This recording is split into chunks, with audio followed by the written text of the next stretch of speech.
All right, I think we're live.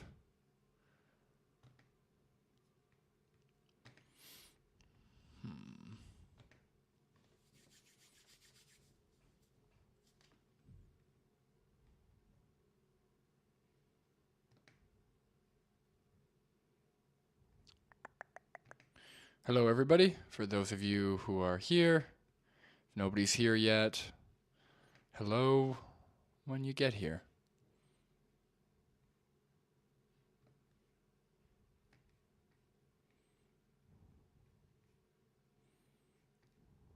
All right, hello, everybody.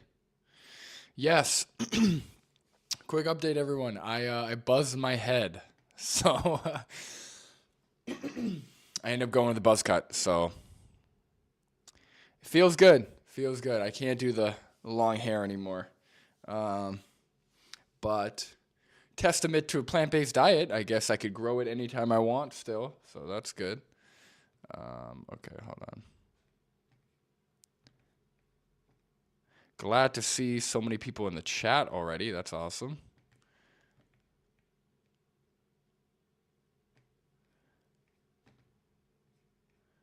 All right.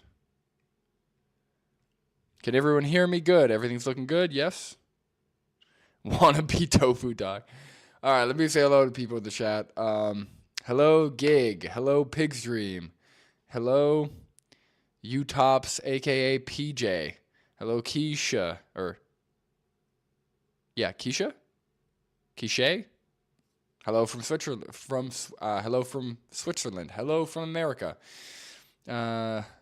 Steban, homeless vegan. Hello, everyone. I hope you don't remain homeless or houseless for long. Homeless vegan. Yeah. So I got a request from a follower on Instagram to react to this anti-vegan documentary.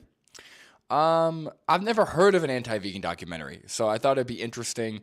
Now, this is going to be more casual. I don't, it's a long video. It's over 2 hours, so I might only do half this time and then half next time. But yeah, I'm curious if there's any weight to this. What's going to even be in this? I watched a few seconds of it, and it's essentially just silent screenshots of various articles, so whatever. But the owner of the channel, for some reason, it wasn't letting me tag them when I did the live stream, when I in the title like I normally do. So the channel name is, if you could see that, is Anti-War Mindset. So it's a very small channel, but again, I've never seen an anti-vegan documentary, and this video has over 1,000 views, so I thought it'd be interesting. But Anti-War Mindset, if you see this, I would love to debate or have a discussion or whatever. So I'd love to talk more about this documentary. But in terms of sources, there aren't any sources in the description. I already checked. They do have a link to Garland Farms. It says subscribe to Garland Farms. Several clips of this documentary are from his videos and live streams, which isn't a scientific source or any kind of credible peer-reviewed sources. So yeah, I guess they just put a bunch of Garland Farm videos together in addition to their own findings. So I don't know, but we'll see. You kind of look like a young Rob Thomas. Dude, I've been called, people have said that. People have said I've looked like Rob Thomas, which was funny. Yeah, and I did see Tofu Dog also buzz their head. Kind of funny timing, because they buzzed it right around the time I was thinking about buzzing it, so we both have buzz cuts, but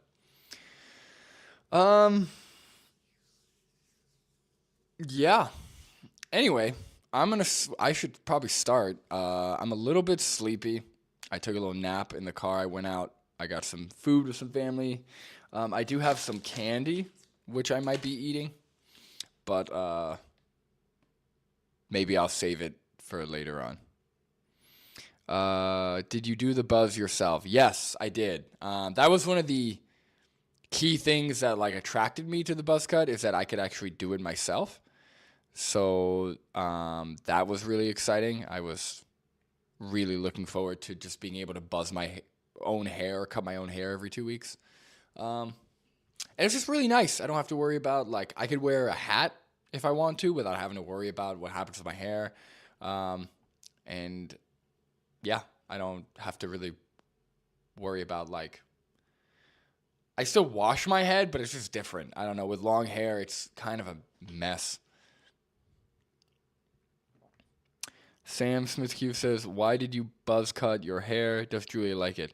You know, I think Julia is always going to have like a soft spot for the long hair because that's how we met, was I had long hair. But I think she really likes the cleanliness and, like,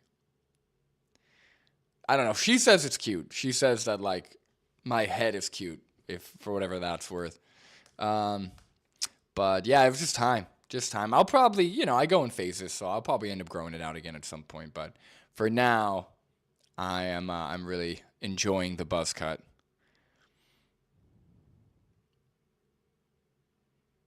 Yes, it definitely does shave. Like, it saves on shampoo and conditioner. Like, I use like barely anything because it's just my head. So, yeah, it is hard to believe. Like, whenever I had the buzz cut in the past, whenever I had long hair and I looked at buzz cut me, I was like, oh my God, I can't believe my head is buzzed. Now that I have the buzz cut again, I look at long hair me and I go, oh my God, I can't believe I had my hair that long. So it's just weird. I don't know. Did you donate it? No, I did not donate it. I buzzed it in my bathroom, but I probably should have donated it. That's a good idea. Yeah, I didn't look it up. I should have, though. So maybe for next time. Hello, everyone. Hello, Abolition Adam. Probably going to have to address your haircut in text on screen for the newcomers. Maybe a friendo. Utop says, how's married life treating you? Married life is awesome. If you really love somebody and you know that you're only going to love them forever, which is, that's a hard thing to be sure of. But if you are confident, then married life is great. If you're not confident, don't get married because no reason to do that unless you're confident.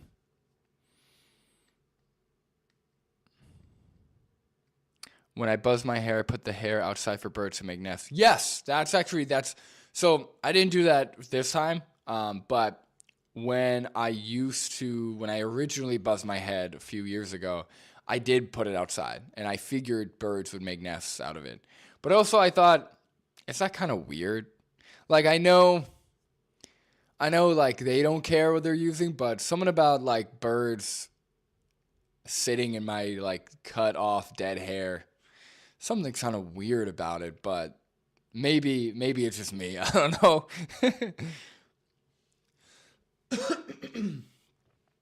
All right. I'll be looking at the chat, but let's focus on the task at hand, everyone. I appreciate the interest in my buzz cut. I was on the fence about it for a long time, so I'm glad nobody's terribly negative about it. Okay, so yeah. Let's get this started, everyone. I'm excited. Are you as excited as I am? I'm pumped to see this anti-vegan documentary. Okay. Okay. Let's go. Well, actually, first off, can everyone... Well, like I said, I watched a few seconds. I don't know if there's any sound at the beginning. Hold on. Yeah, I think it's like pretty silent. Plant-based diets will be essential to the planet's future, report says.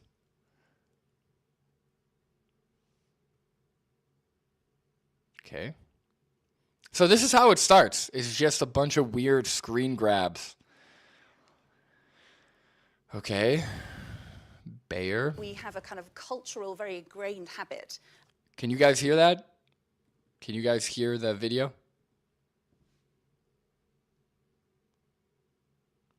I just want to make sure.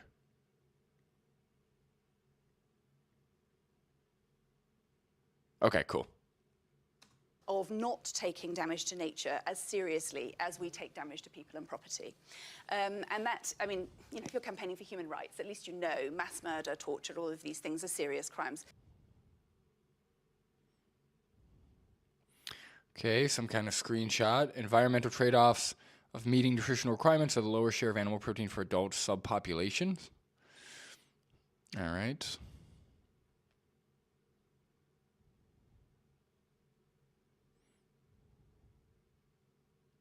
LAP diet, increase the impacts of land use. What is the LAP diet? Oh, increase the impacts of land use on biodiversity greatly because it contained more vegetables and less red meat. See, like, this is what I'm talking about. Just throwing together a bunch of random screen grabs out of context. This is not a documentary. It's essentially just a bunch of random screen grabs. Like, I don't even know what this is referring to.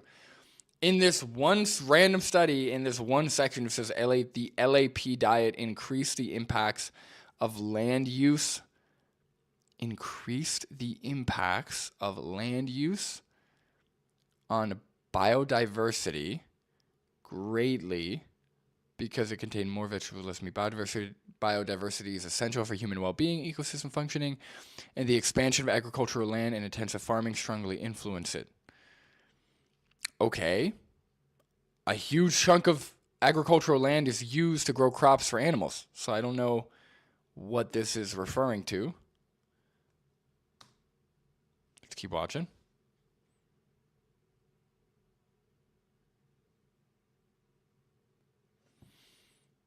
Wait, Sam Smith, are you saying that there's something wrong with the video?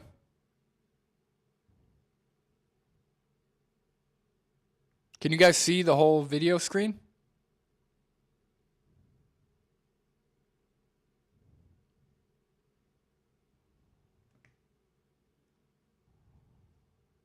All right, I'm going to assume you guys can see it. All right.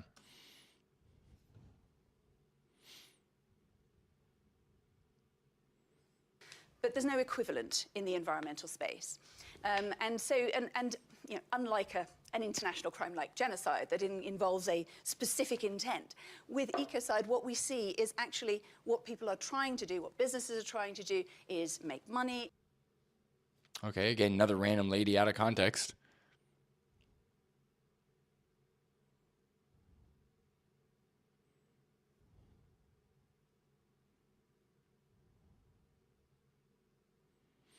Okay, something about investment or profits. That, again, that doesn't show any, that doesn't necessarily mean anything.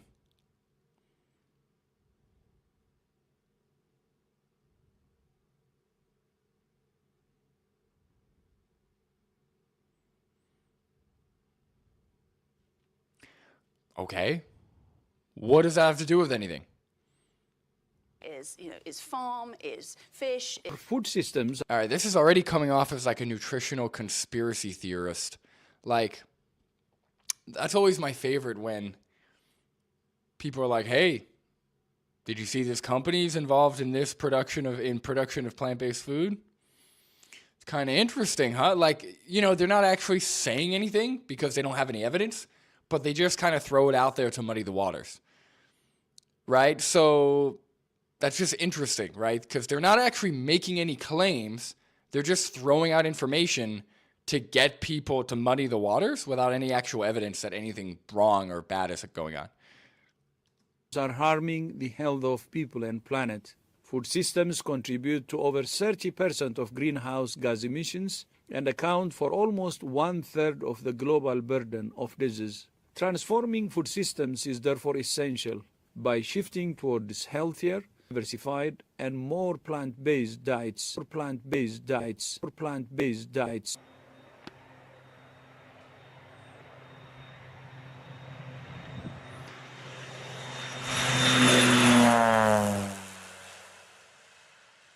Okay, so we have somebody from the World Health Organization talking about how beneficial plant-based diets are, and then there's just a video of a random plane going over a crop field, as if that's somehow supposed to negate or debunk whatever the person from the World Health Organization is saying.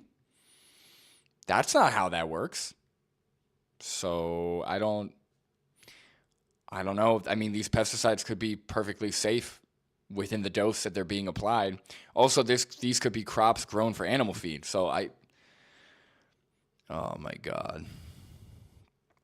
Otherwise, Blue Vegan says, why the buzz cut? It was time. I couldn't do it. I had to buzz it. It's cleaner. It's neater. I don't have to worry about it as much. Hello, by the way, Aloe Blue Vegan.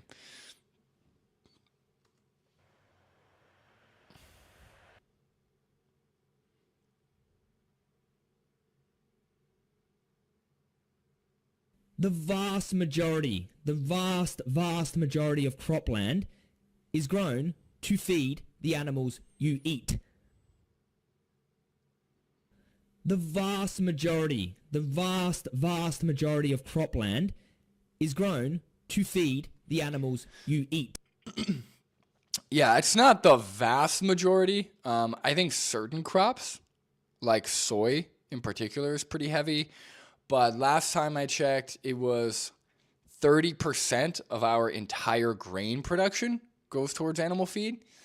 Like edible grain production. So 30% of edible grain production goes towards animal feed, which is not a small amount.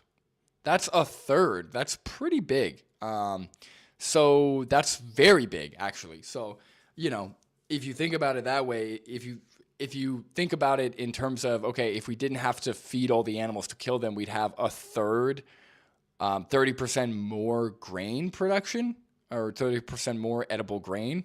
That's huge. So I don't know.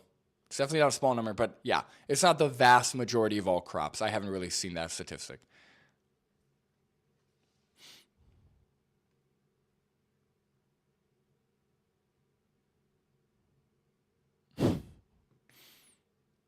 I heard Aluwali Blue Vegan makes Aluwali poos. All right.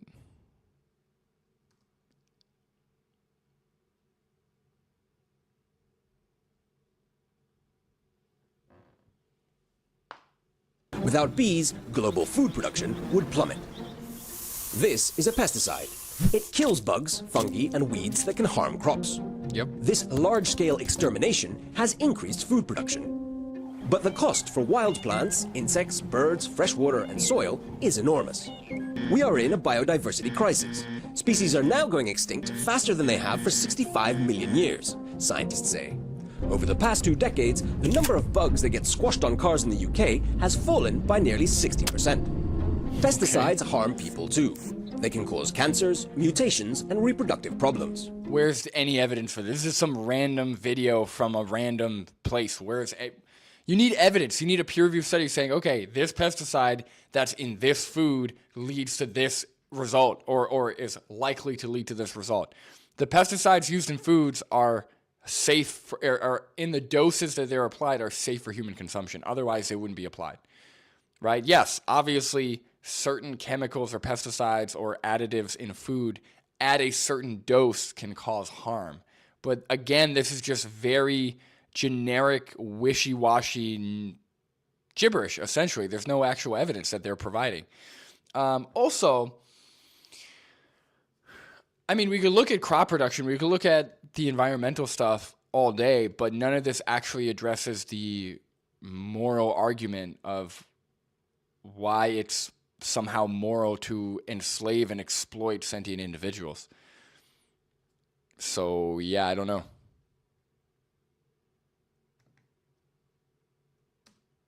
Water companies serving 61 million people around the River Rhine say it's getting ever more difficult to filter pesticides from drinking water.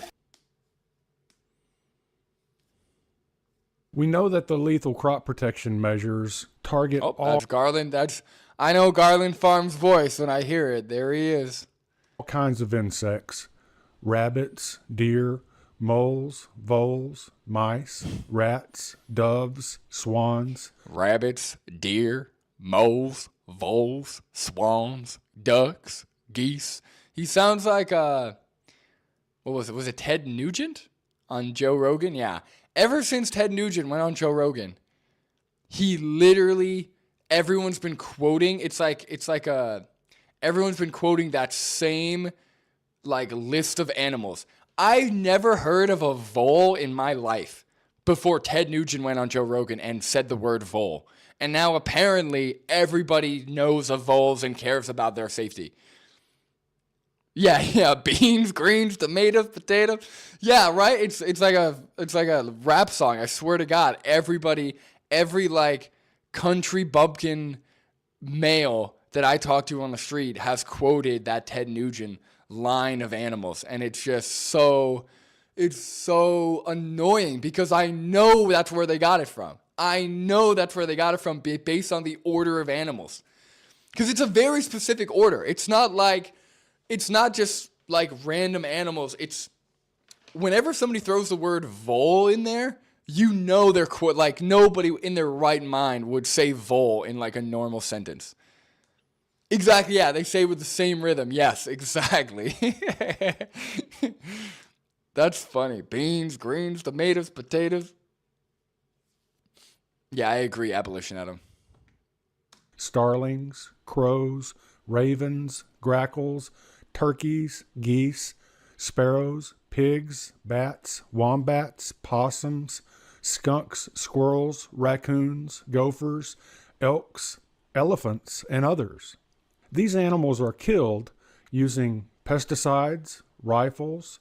Hold on. I need to see some evidence for people shooting down elephants for eating crops. First of all, I don't even think there's enough elephants left to be able to kill them for eating crops. What kind of evidence is this? Elephants are endangered because they were hunted, not because of crop production. What are we talking about?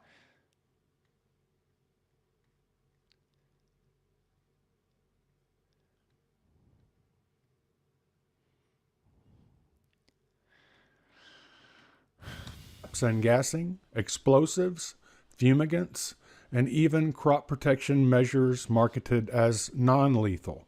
So I thought it would be educational to take just one of the many categories of animals targeted by lethal crop protection measures, birds, and also take just one of the categories of lethal crop protection measures, pesticides, and compare those annual deaths to the annual deaths associated with a staple meat like beef.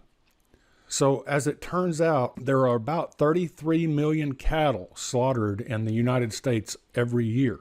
Okay, random Google stat, which what? Is this even real? Hold on. Showing results for how many cattle are killed in the U.S. Search instead for how many cattle are killed in the U.S. What? Why is this like a real search result or is this fake? There's no way Google asked to search instead for U.S. Okay, that already seems kind of weird, but okay, just random Google search. All right.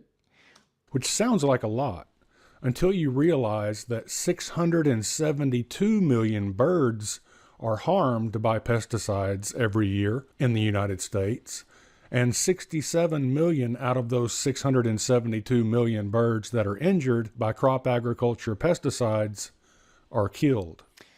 Again, even if this is true, which again, this statistic that he's citing, there's no actual source for it, it's just a screen grab of the Google text. But even if this is true, how does that justify breeding, enslaving, exploiting, and murdering farmed animals, right? Cows, chickens, pigs, fish, right? How does that justify any of this? Even if this is true, even if for crop production, animals get sick or they get injured or they die in the process of pesticides because first of all, I'm assuming for birds to be harmed by pesticides, they would have to eat, right? So if they go and they try and eat some of the crops we're growing for us, they eat it, they get sick, or they may die, right? Yeah, I mean, how else are we supposed to have food security, right? Like, what I want to know is, yes, that's awful, right? I wish there weren't 8 billion people on the planet that all had to eat. I wish we didn't have to build homes. I wish we didn't need roads and shelter and all these things, right? That's awful. But what's the alternative? Right? Because carnivore diet isn't the alternative, because there's no scientific evidence supporting carnivore diets being healthy for all stages of life like there are with vegan diets. So we still need crops, right? So the solution is to grow less crops, but breed and enslave and exploit animals, more animals, who then need crops to eat, and then we kill the animals and eat crops. So we are eating cows, because they focus very heavy on beef. So let's say we get rid of chickens or pigs or whatever, right? So we're breeding cows. We're then feeding them grass, hay, grain, also eating crops ourselves, and then killing the cow? Or enslaving them via the dairy industry, because people love raw milk now, apparently. That doesn't seem like a better solution than just growing crops and having animals get sick or die in the process. Yes, that's an unfortunate thing that happens, and I would love for a better solution. And I'm sure if enough people, primarily vegans, were on board, we could come up with a better solution. But the alternative that these people seem to be proposing is worse. Not only are animals our animals dying, not only are pesticides involved, but we're also enslaving and breeding these animals solely to kill them, or to separate babies from mothers, or to milk them from, take milk by pulling on their udders. Like, that seems like a horrible solution. And that's not even counting fish. I mean, farmed fish is a huge industry, and trillions of them are exploited and killed. So, yeah. Also, he's also comparing cows to birds. How many chickens are killed? It's got to be more chickens killed than cows, I'm assuming. Right? How many chickens are killed? That would be a better comparison. I know that these guys are hardcore carnivores, so they only eat ruminant animals, but that would be a better comparison to look at chickens too.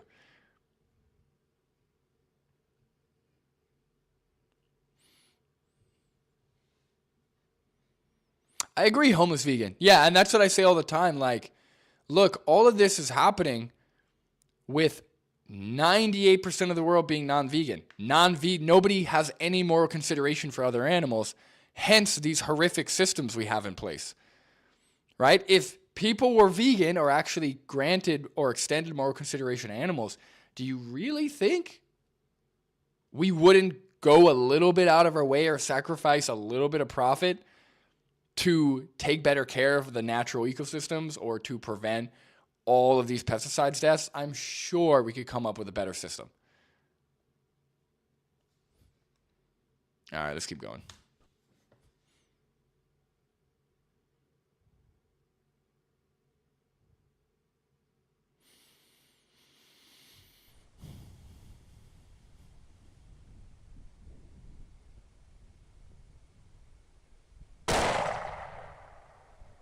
Okay.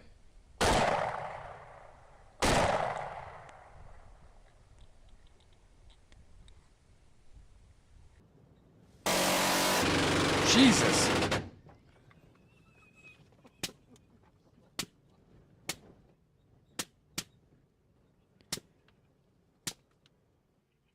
Guys, what is this?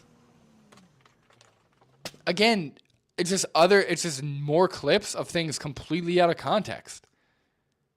Is this even part of a crop agriculture, that they're killing these animals? Like, what are we looking at?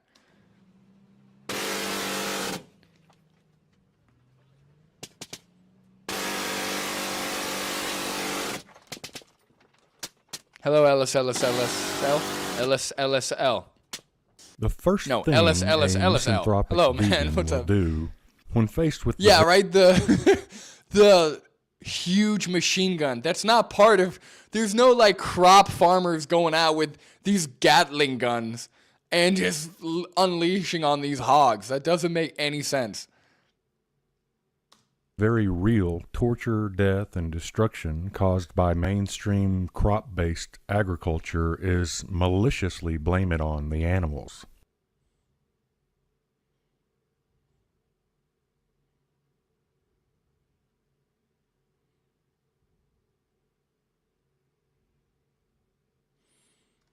Crops harvest for direct food use insufficient to meet the UN's food security goal.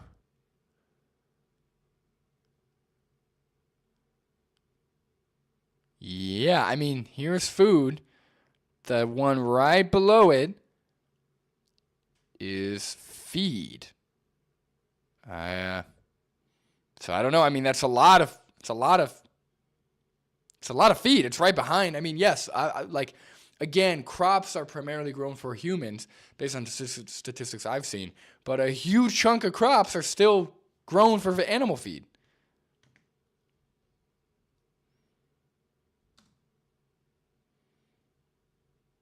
No, I don't think it's a parody. DJ Cat, hello.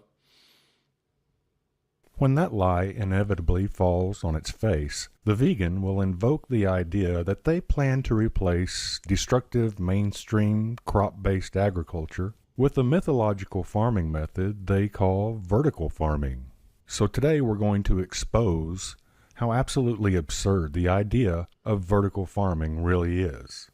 Okay, some random article from 2012. All right. Here on planet Earth, we have 2.3 billion acres of harvested acreage that would have to be replaced with so-called vertical farming. So let's do the math on this, since the infantilized vegans refuse to. Let's make the vegans' vertical building a 100 meter by 100 meter structure. Then let's make each vertical structure 100 stories high. So, using those dimensions, to replace 2.3 billion acres of destructive crop-based agriculture, the vegans will require 931,174,089 floors. Divide that by 100 floors, and the vegans' mythological vertical farming will require the construction of 9,311,741 100 meter by 100 meter skyscrapers. To put this into perspective, Hong Kong, the global skyscraper world record holder, has only 517 skyscrapers, but their average height is only about 40 floors. So in order to shift to vertical farming, we would need an ocean of skyscrapers, consisting of skyscrapers over twice as tall as the average of those of Hong Kong, and extending out to cover more than 18,000 times more area than does the entire footprint of the... Well, so I don't know if you have to replace all farming with vertical farming. I think that if you replaced a lot of it, or at least a chunk of it, that would probably help, right? Vertical farming could definitely reduce crop deaths and environmental destruction. I don't know. Again, I haven't looked into vertical farming, so I don't know if that is feasible. But just because you can't replace all farm acres on the planet with vertical farming doesn't mean it's not useful or can't be utilized to reduce or to help with the issue. See, including animal feed crop field in those numbers. That's a good question. Socio bid. I don't know. Right, Gig. Yeah, we can't mass produce crops in this specific way, therefore killing animals is justified. Yeah, somehow, because there's an issue with crop agriculture, therefore enslavement, exploitation, and murder is somehow okay. Yeah, like that's going to fix the crop agriculture issue. It's like, guys, we've got issues with crop agriculture. How is enslaving and exploiting other animals going to help or fix that issue? Right? It's not. They're just using the issues or the, I guess, shortcomings of trying to feed 8 billion people on the planet, in addition to housing them, hydrating them, etc. They're using the shortcomings to somehow justify them having a steak every day, right? Or multiple steaks every day. Doesn't make any sense.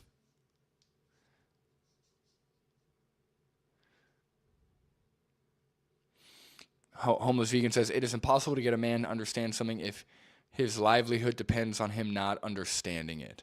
That is a great point as well. Those skyscrapers in Hong Kong. So first, these 9 million plus skyscrapers need to be built.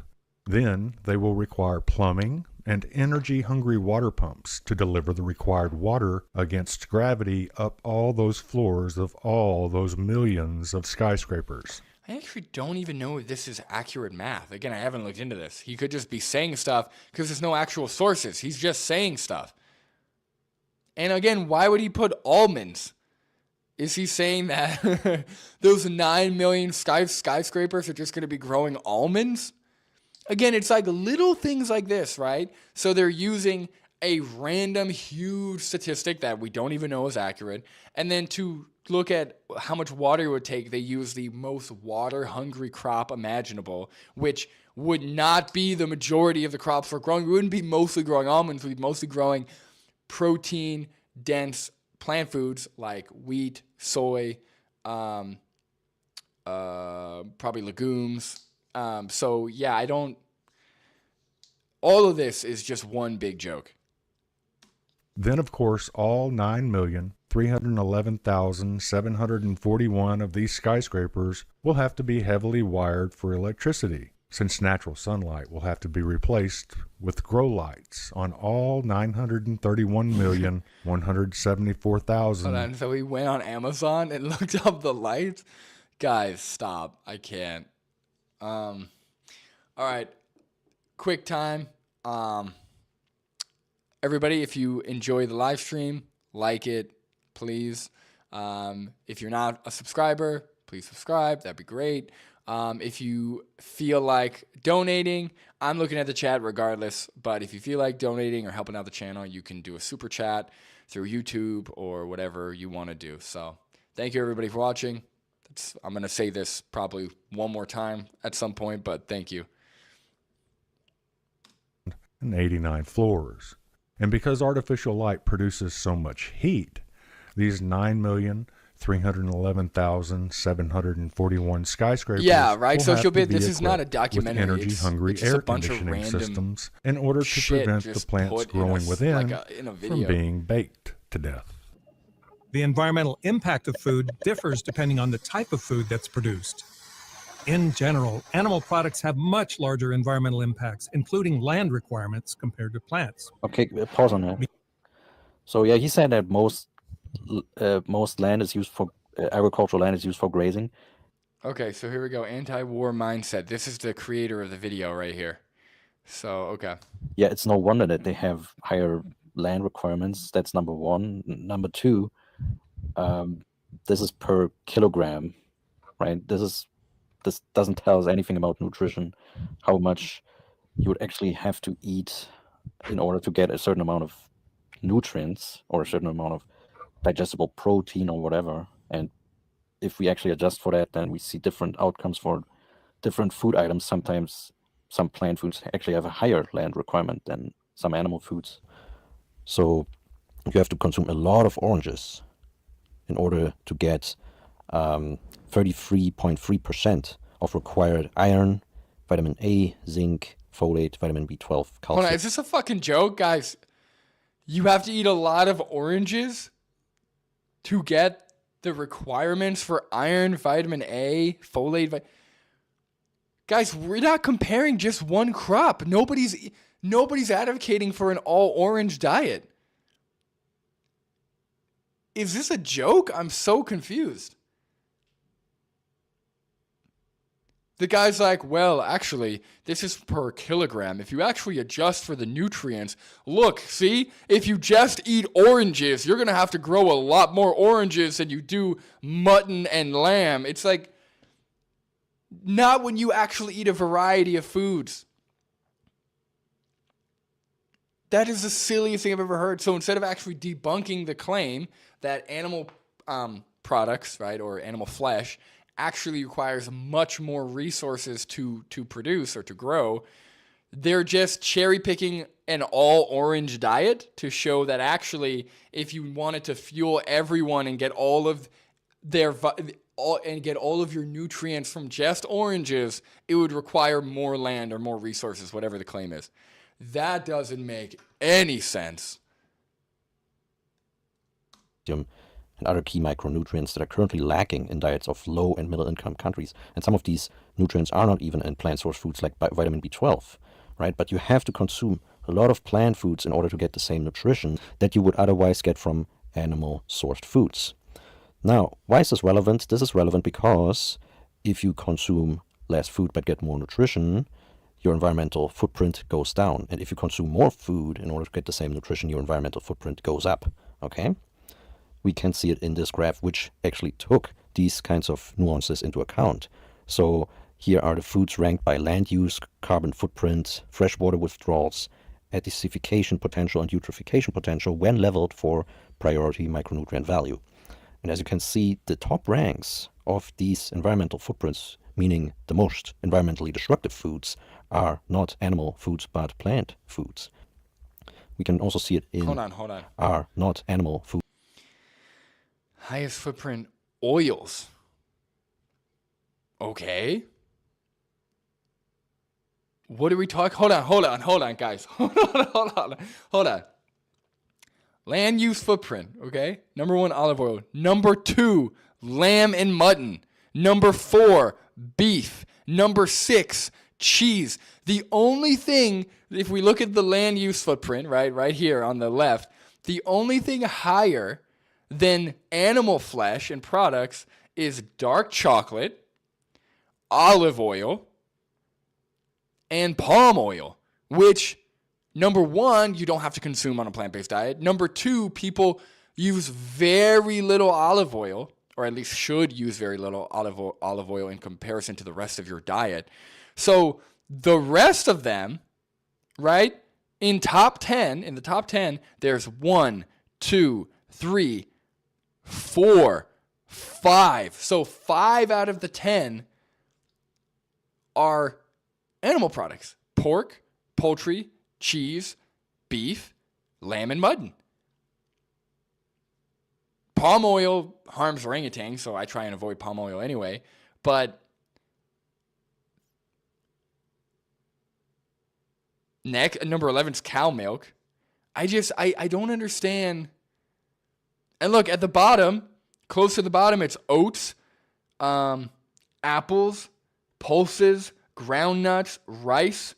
Citrus fruit is actually so he said that this graph takes into account nutrients, and citrus fruit is still towards the bottom. Right? Because I'm reading this correct, right? Because the highest footprint is worse, right? We want a lower footprint, correct? I'm reading this correct, right?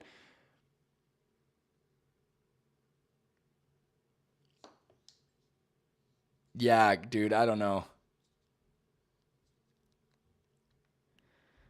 It's just a lot of cherry picking and a lot of weird, like, hypotheticals, like a lot of weird scenarios that no one's advocating for, like an all orange diet.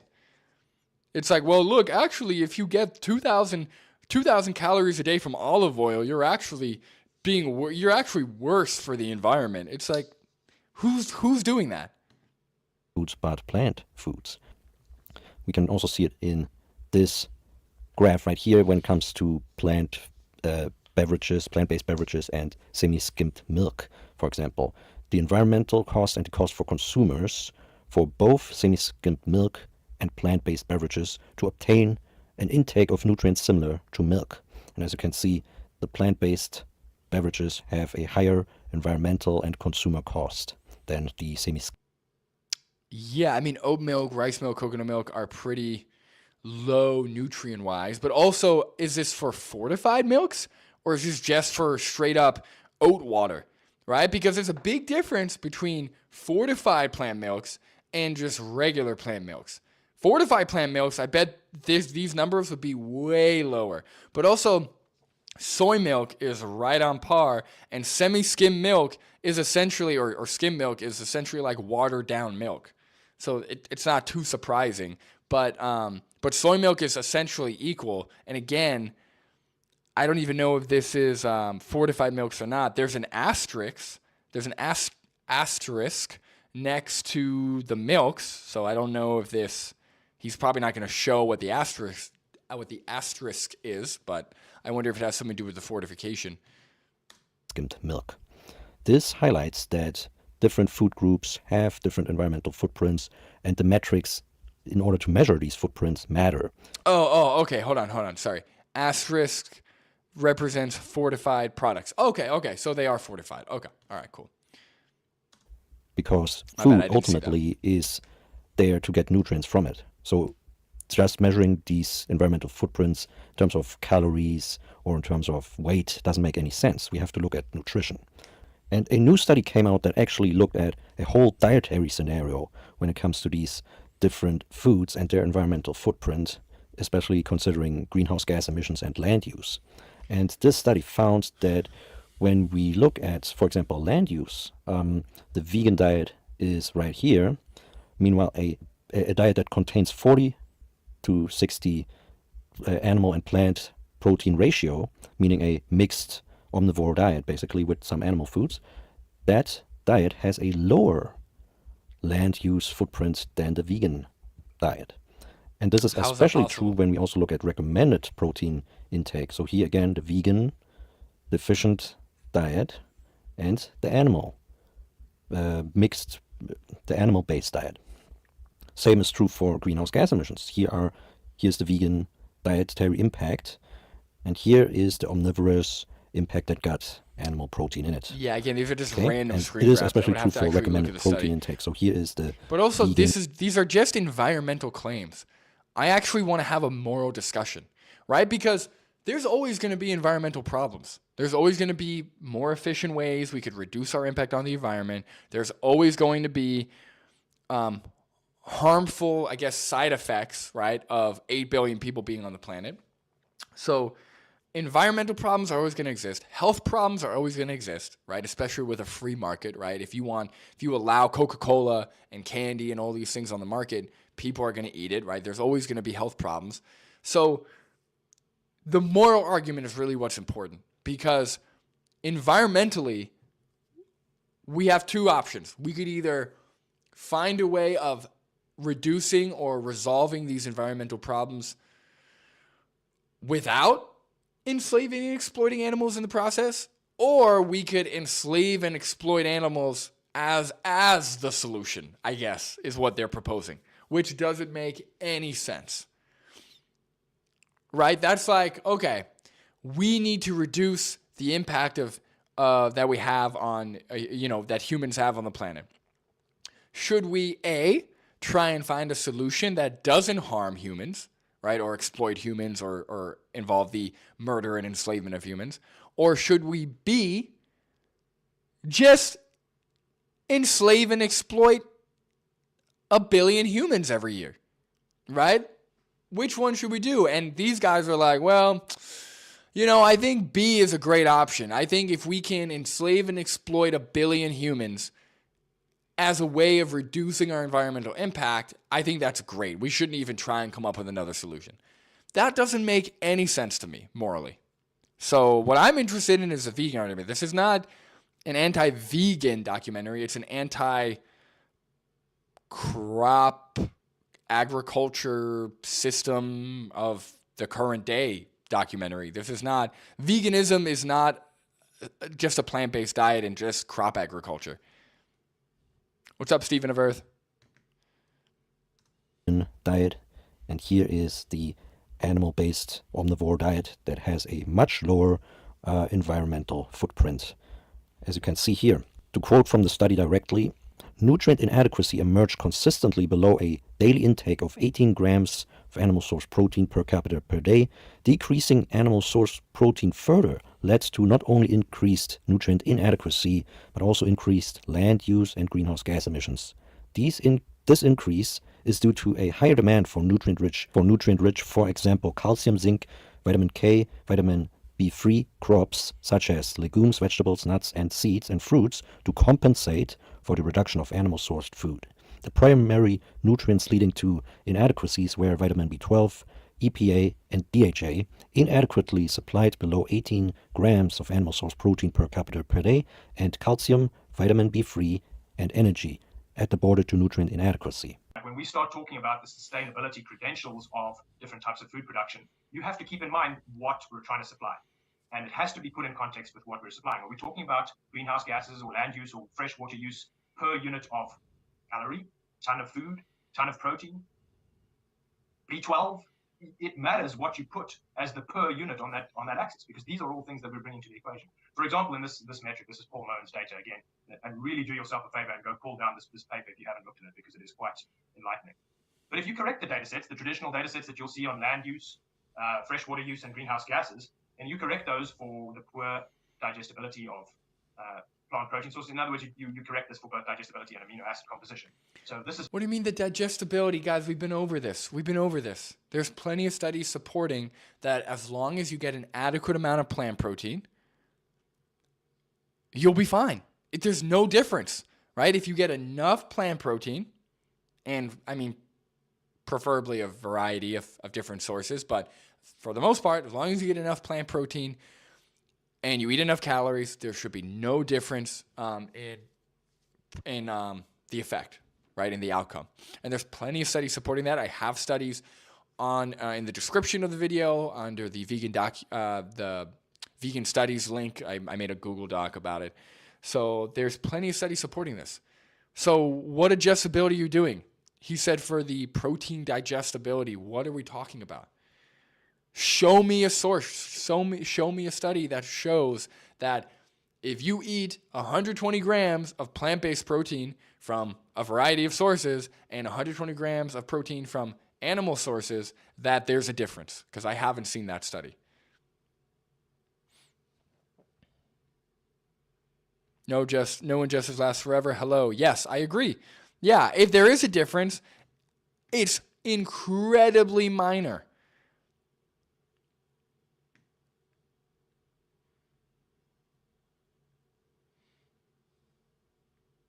Yeah, right? Music Junkie? Hello.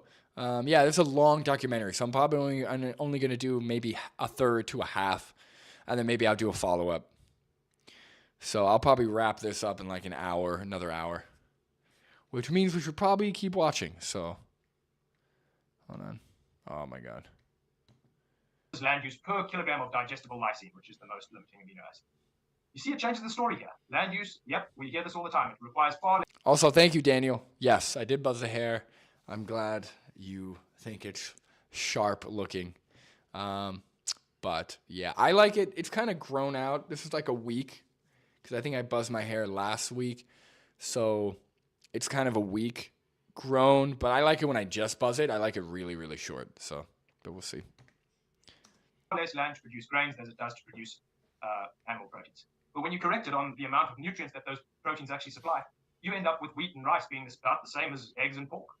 Milk being higher, but that's a different piece of land, right? So it's really important to consider what land we're using for these things as well. Fresh water use, I thought, was really interesting, because you go from having eggs, pork, and milk being primary water users to wheat, rice, and maize being the primary water users when you correct for amino acid, digestible amino acid content.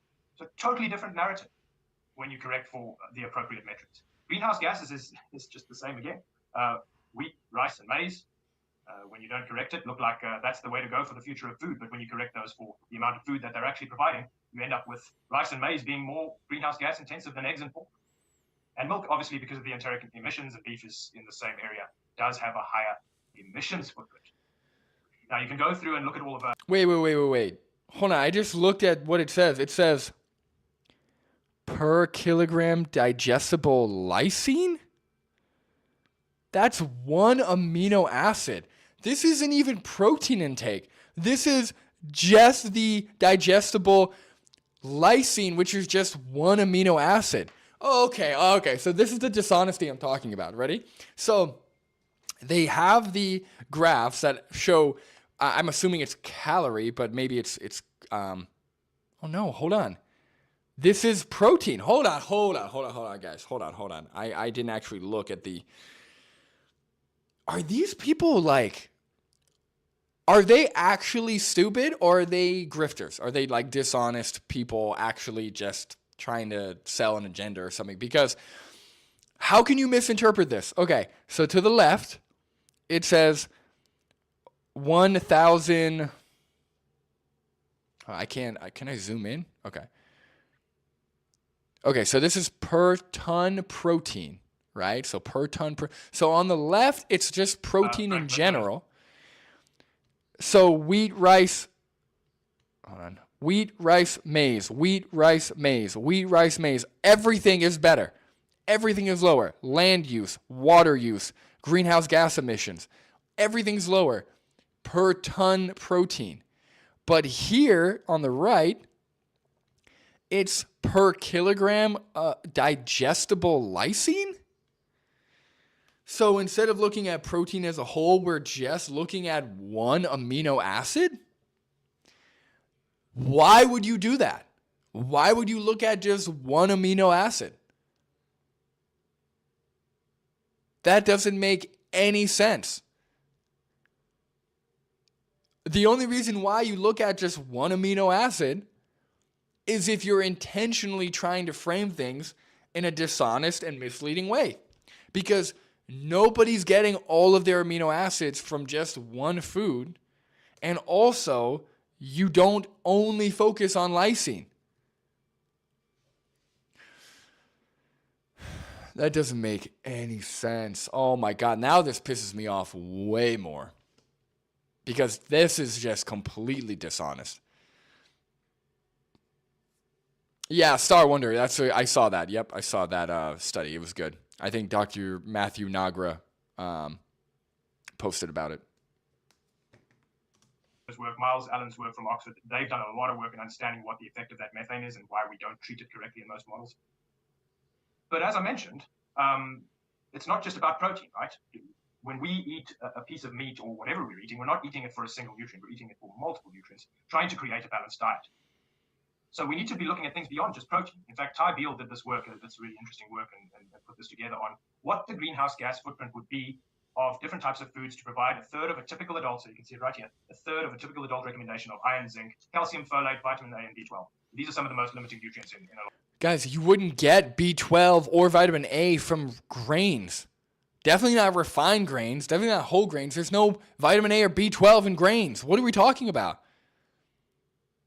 You wouldn't get any of these nutrients from there. That's like me saying, all right, look, I put together a chart where if you look at how much it would take to get enough vitamin C for all the adults, if you look, citrus is way at the bottom with the least amount of land use and greenhouse gas footprint, and steak is off the charts. Beef is just, there's no vitamin C in beef. It's like, yeah, obviously. Of course. Right? It's like, you know, when we take into account the vitamin A in candy actually seems to be very inefficient to grow to feed the population. It's like, yeah, because there's no vitamin A in candy. What are we talking about? They're essentially just picking nutrients that liver and other animal products are like high in, right? Like calcium, vitamin A. Well, actually vitamin A only liver, but like calcium and B12. They're essentially picking nutrients that these foods are higher in and then making a chart being like, look, see, when you could just fortify the foods. Also, the pork, the chicken, those are all fortified with vitamin B12. Right? Chicken and pork don't produce their own vitamin B12. They're fortified with B12. So if you actually take into account the fortification, it actually isn't great when it comes to vitamin B12. I'm surprised the beef is so high, given that cows can actually produce their own B12 in certain scenarios, but they're mostly fortified, I believe, either way in factory farming. And they're still very high. A lot of food supplies throughout the world. And turn the narrative on its head. Beef liver is the most resource or greenhouse gas unintensive food that you can eat when it comes to these nutrients. Whole grains and refined grains are the worst, right? So it's really important when we talk about Okay, beef liver, but how many? There's only one liver per animal, right? So it's not like with a cow where you have different cuts of flesh, right? Bunch of sickos, different cuts of flesh, and you can feed a lot of people with the whole cow. Beef liver, there's one liver per animal. How many animals are we killing just for one liver at a time? Jesus Christ, this is a horrible solution. Right? What would be better is just eating a variety of plant sources and fortifying the plant food. So that way, or just taking a multivitamin. Easy. Whether it's greenhouse gas or anything else that we talk about, what? Let's now address one of the most common arguments against livestock farming, that it requires excessive use of agricultural land. The United Nations estimates livestock farming uses 77% of the world's agricultural land. It sounds huge. This figure implies that cows are monopolising agricultural land, the argument being that if we could only grow crops on this land, more food could be produced. See this here? This rich agricultural land is currently used for livestock. Can you guess why?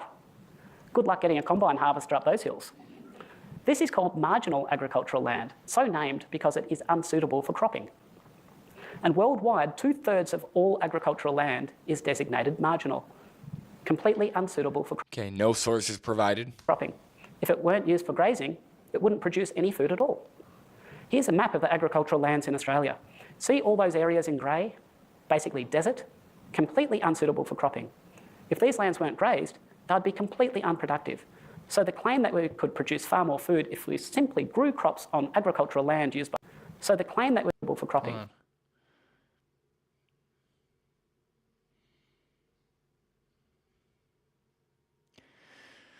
Okay. Grazing native vegetation. It actually doesn't say that you can't grow crops. I know maybe that is what it is, but it doesn't actually say that, so I don't know. If these lands weren't grazed, they'd be completely unproductive. So the claim that we could produce far more food if we simply grew crops on agricultural land used by livestock is questionable at best. Furthermore, there's no truth to the claims that the land used by livestock is increasing. The fact is there hasn't been any significant increases in the amount of land used for livestock since the 1960s. But it also depends on the type of land use. Land use isn't just... it can be negative, or it can be positive, or it can be neutral. It depends, right? Well, yeah, it depends on the management of the... If you're talking about livestock agriculture, it depends on the management. There is a regenerative management style. There is no regenerative management style with crop agriculture. There doesn't exist. There is a regenerative management style. Anything like it.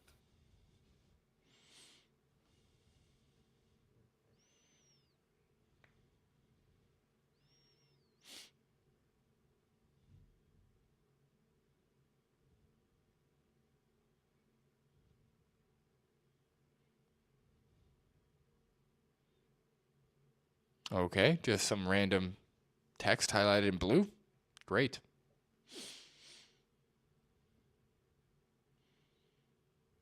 I mean, except for the one that marries livestock agriculture with plant agriculture. That one is regenerative. But if you remove the livestock from the picture, especially in a veganic scenario, that's the absolute worst scenario, because there's a long list of crops that are staples in diets around the world that have not been demonstrated to be able to grow with veganic farming. And then you've got little veganic farms that are there's a veganic farm in London, and it's like a 20-acre farm, and they're growing greens, things like kale and spinach, but they're not able to grow things like wheat and soybeans, vegan staples. They're growing just like the greens that don't have calories. They're just got some chlorophyll and some fiber and some oxalates, and that's about it. And What? that's what they're able to grow. And I think Greens have chlorophyll, fiber, and oxalates.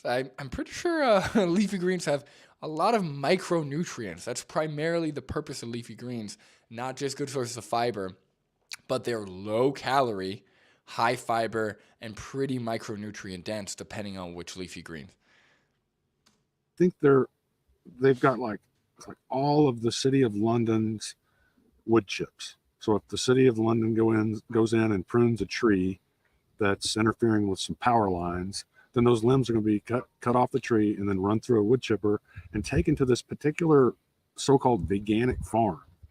So they're sucking up all the wood chips in the whole city, and all those wood chips can only support one 20-acre farm. And then they're touting that as, oh, this is going to replace monocropping. We don't have to have livestock. We just have veganic farming. No animals, no crop protection measures, no pesticides, no fertilizers, except for these wood chips that we get from the city. The ground and the land is actually producing methane too, and CO2, as a consequence of the fermentation of grasses that don't get eaten in the soil. The soil's producing methane. And you know what? You take the cattle away and the soil produces more methane. Kind of important to include that in the conversation of whether we should take the cows away. The other side of it is, hey, the methane breaks down to CO2 in about 10, 12 years, so that's important to know. But that carbon goes back down into the soil through photosynthesis. It came from photosynthesis in the first place. So there's no net carbon emission from the cycle. In fact, there is a drain. It's called carbon sequestration. We're not considering this. It's hard to measure. Totally agree. We have an entire scientific program dedicated to trying to understand how to measure this on site. But just because it's hard to measure doesn't mean we should ignore it. It is a massive drain on the system. And in fact, once again, when the cattle are on the land, carbon sequestration goes up. When the cattle are off the land, carbon sequestration goes down. Yeah, I have no comment on this. Kind of important. Again, I don't. None of this morally supports the exploitation of animals. In the past, many researchers have concluded that grass-fed beef is worse for climate because cows that eat grass tend to produce more methane than those that eat grains and are raised on feedlots. But improvements in soil health can dramatically change what the carbon footprint of cows looks like. Researchers at Michigan State University, who observed cows raised with AMP grazing, found that soil carbon increased by 3.59 metric tons of carbon per hectare per year. It was enough carbon sequestered to offset other emissions and suggests that AMP grazing can act as a net carbon sink, at least in the short term. When researchers modeled different greenhouse gas scenarios in North America, they found that if 50% of ranchers switched to AMP grazing, it would have a far greater impact on emissions than if ranchers reduced the number of animals by 50%, but continued other land management practices like feedlot-based systems.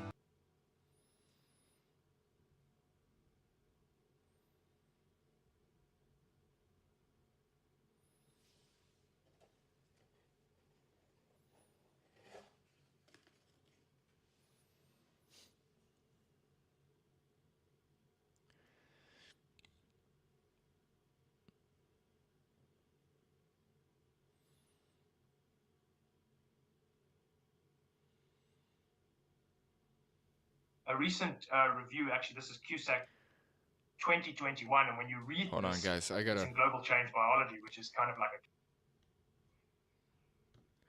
like blow my nose really quick. It's driving me crazy.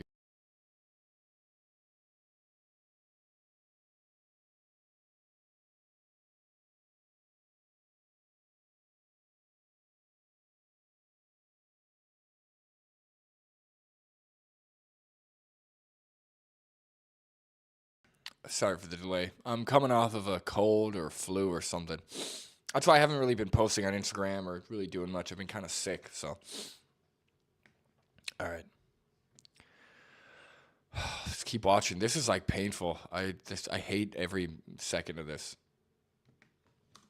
Climate change type of a journal, but it's not being written from our perspective in agriculture, because they try and set it up as, animals are bad type of narrative, but they end up saying that if we can figure out carbon sequestration management strategies, we have a further 45% reduction in net greenhouse gases per unit of beef to be gained if we can figure this out.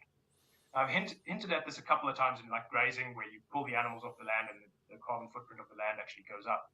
It's because Thank you, Star Wonder. Yeah, I'm feeling good. I'm feeling all right. The carbon is actually fermenting in the soil and making methane. But there's a lot of raw materials within our systems that we can't eat. That's because they're fiber-based. We're talking about distillers' grains. We're talking about all of these byproducts that beef and dairy cattle eat that we're unable to eat.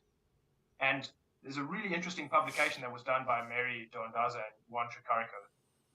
And they basically looked at, well, what is the consequence of feeding byproducts to dairy cattle, in this case in North America? And what they found was, on average, dairy cows eat about 40 million metric tons of byproducts a year.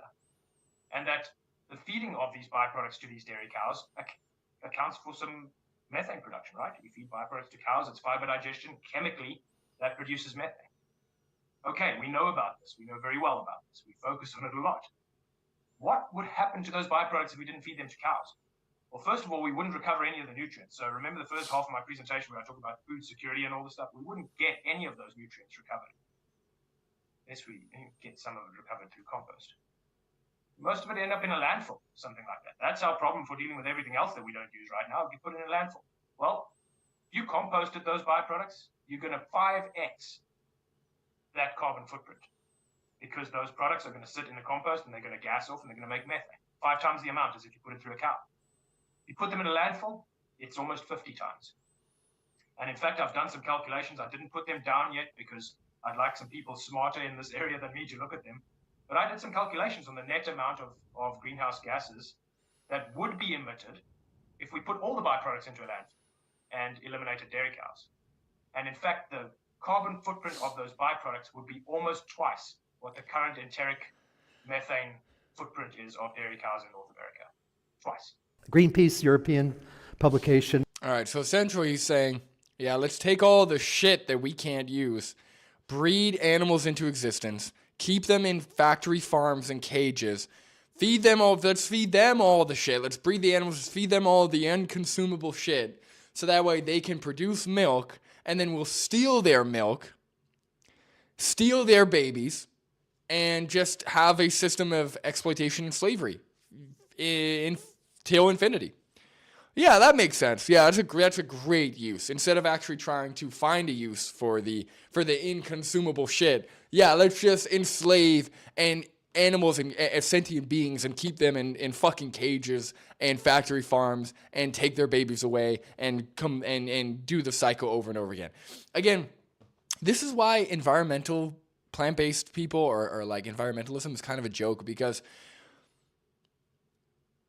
when you don't take into account the moral implications of your actions, these are the conclusions you come to. It's like, yeah, I've got a lot of shit in my house that's inconsumable, so I'm just going to feed it to my children because I can't eat it, but they seem to be doing all right eating the inconsumable shit, so they'll eat it. And yeah, it gives them some issues, and yeah, I kind of force feed it to them because I kind of starve them until they are ready to eat it. So, yeah, we'll just do that. But you know what? It's cutting down the waste in my household by 50%. So it's all good. It's like, this is why you have to look at the moral implications, the moral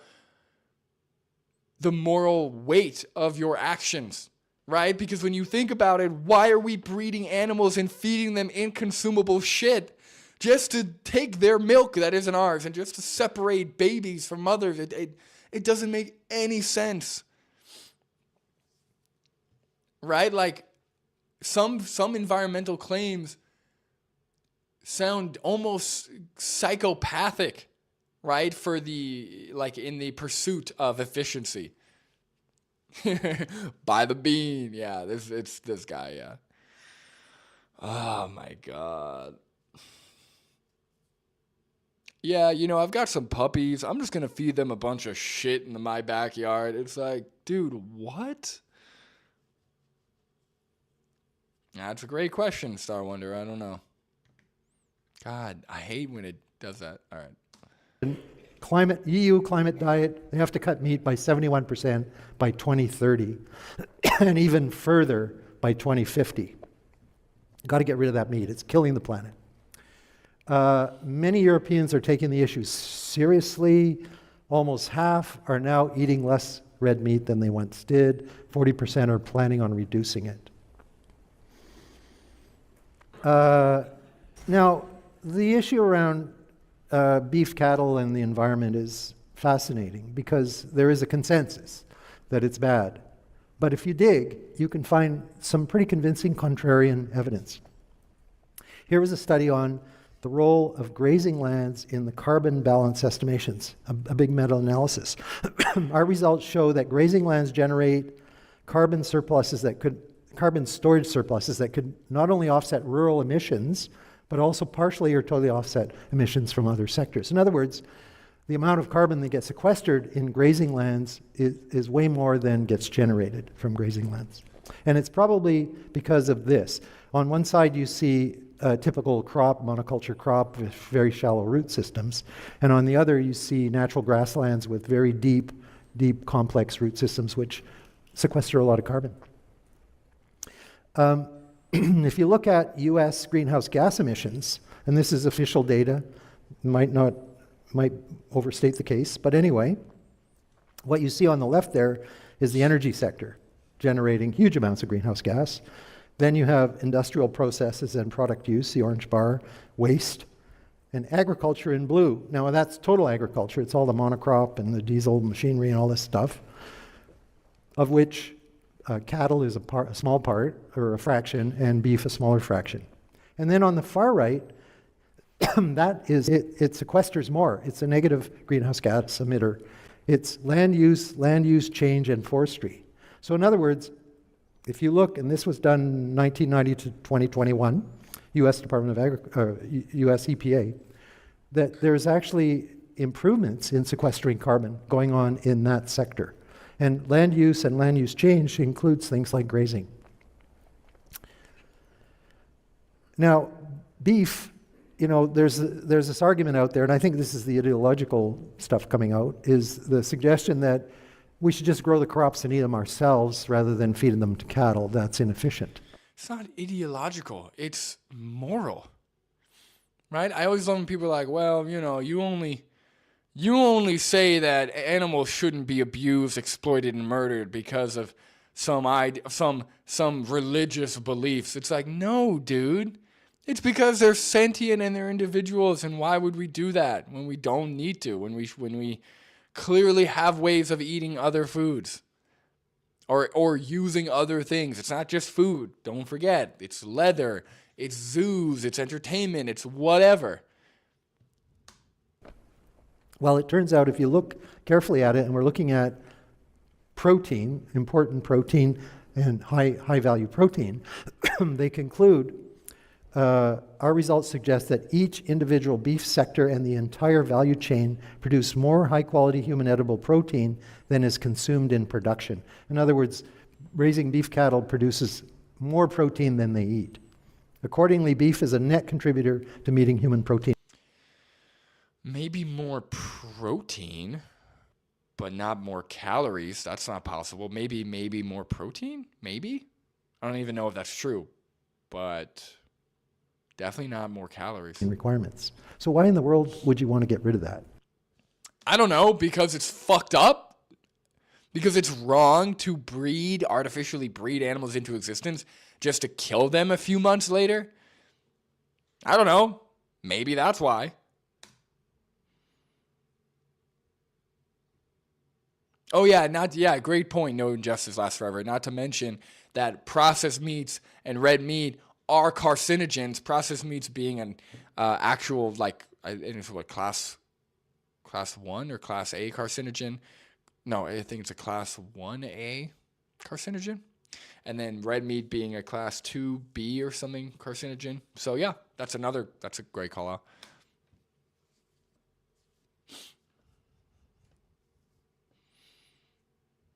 Oh, awesome, Star Wonder. Yeah, my 8-year vegan anniversary is coming up on March 13th. So what, in 10 days? So I'll probably do another live stream for that just for fun. I like live streaming on my vegan anniversary. So yeah, 8 years vegan for me. Only seem to be doing better. Awesome. Nice job. No injustice lasts forever. 5 years. That's a big one.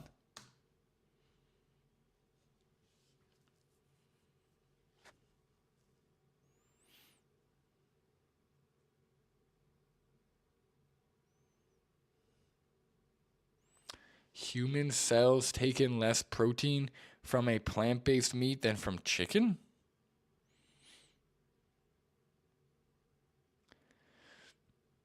What does that mean? Human cells? Why are they wording this weird? Oh, that's why. Hold on. In vitro digestion of meat. Okay, so this is like mechanistic speculation. Yep. Great. Not actual health outcomes and not actual, it's not actually a peer-reviewed study. It looks like mechanistic speculation.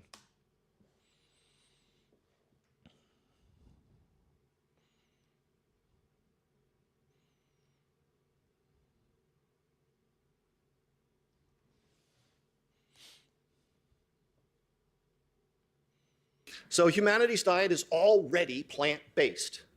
Okay, the vast majority of whether you want to look at fat, which is the bar closest to me, or food supply in terms of calories, or protein, which is furthest away from me, the majority of all of those are coming from plant sources. Okay, this is global data. Of course, there are regional differences. None of those regions exceeds 30% of calories, in this case, coming from animal source foods. Keep that in mind. How about protein? Wheat and products at animal source foods. Exceeds global data. Of course, there are regional differences. Plant sources. Yeah, that's kind of the point, right? The point is that the majority of people get their calories from plants, yet most of the land and resources are used to grow animals. That's the point. The point is that most people eat primarily plant-based, but we use most of our resources for animals. That's the whole point. That's why environmentally growing animals and breeding animals is so inefficient and so wasteful. Also, I don't know if this isn't going to be an environmental claim or if this is going to be a health claim, but just because most people eat mostly plants, it doesn't mean they're eating health-promoting plant foods, right? If most people eat potato chips and cookies throughout the day, and that's what makes up the majority of their calories, that's obviously not going to be health-promoting. Okay, this is global data. Of course, there are regional differences. None of those regions exceeds 30% of calories, in this case, coming from animal source foods. Keep that in mind. How about protein? Wheat and products at 19%, rice and products at 12%, and then milk, excluding butter, at 10%. So here we see similar data. This is from a few years ago. But again, we're stacking the animal source on the bottom, green source on the top. We're just looking at protein, and I'm making sure people understand it's crude protein. Okay, there's no adjustment here for quality. And then we can draw this, line across at 0.8 grams per kilogram, and this is for the increasingly endangered and rare 70 kilogram individual. And we see where that lies in terms of these regions, okay? And there's evidence that says maybe we should be more like 1.2 or 1.6, as we heard yesterday. Well, what we fail to frequently understand is that the RDA is in fact not a target, it's a minimum. And too many of us, and others, think it's the target. Actually, that's not what I heard. So I actually watched a great video from this professor. I think his name is Christopher something. But he actually talked about how the RDA was created for protein. And the RDA is enough protein that should fulfill everyone, for the most part, right, the vast majority of people that may have minor differences, some people might need more protein, some people might need less protein, but the RDA is supposed to meet or fit all of those people. For the most part, right, the vast majority. That's the whole point of an RDA. If you put the RDA as a minimum, then a lot of people would be protein deficient, right? But the RDA is supposed to like almost be like an umbrella that encompasses, you know, if some people need less protein, they're still getting enough. If some people need more protein, they're still getting enough. That's the whole point. And yeah, nobody is dying. Well, I don't know, in first world countries at least, nobody's being hospitalized or dying due to protein deficiency.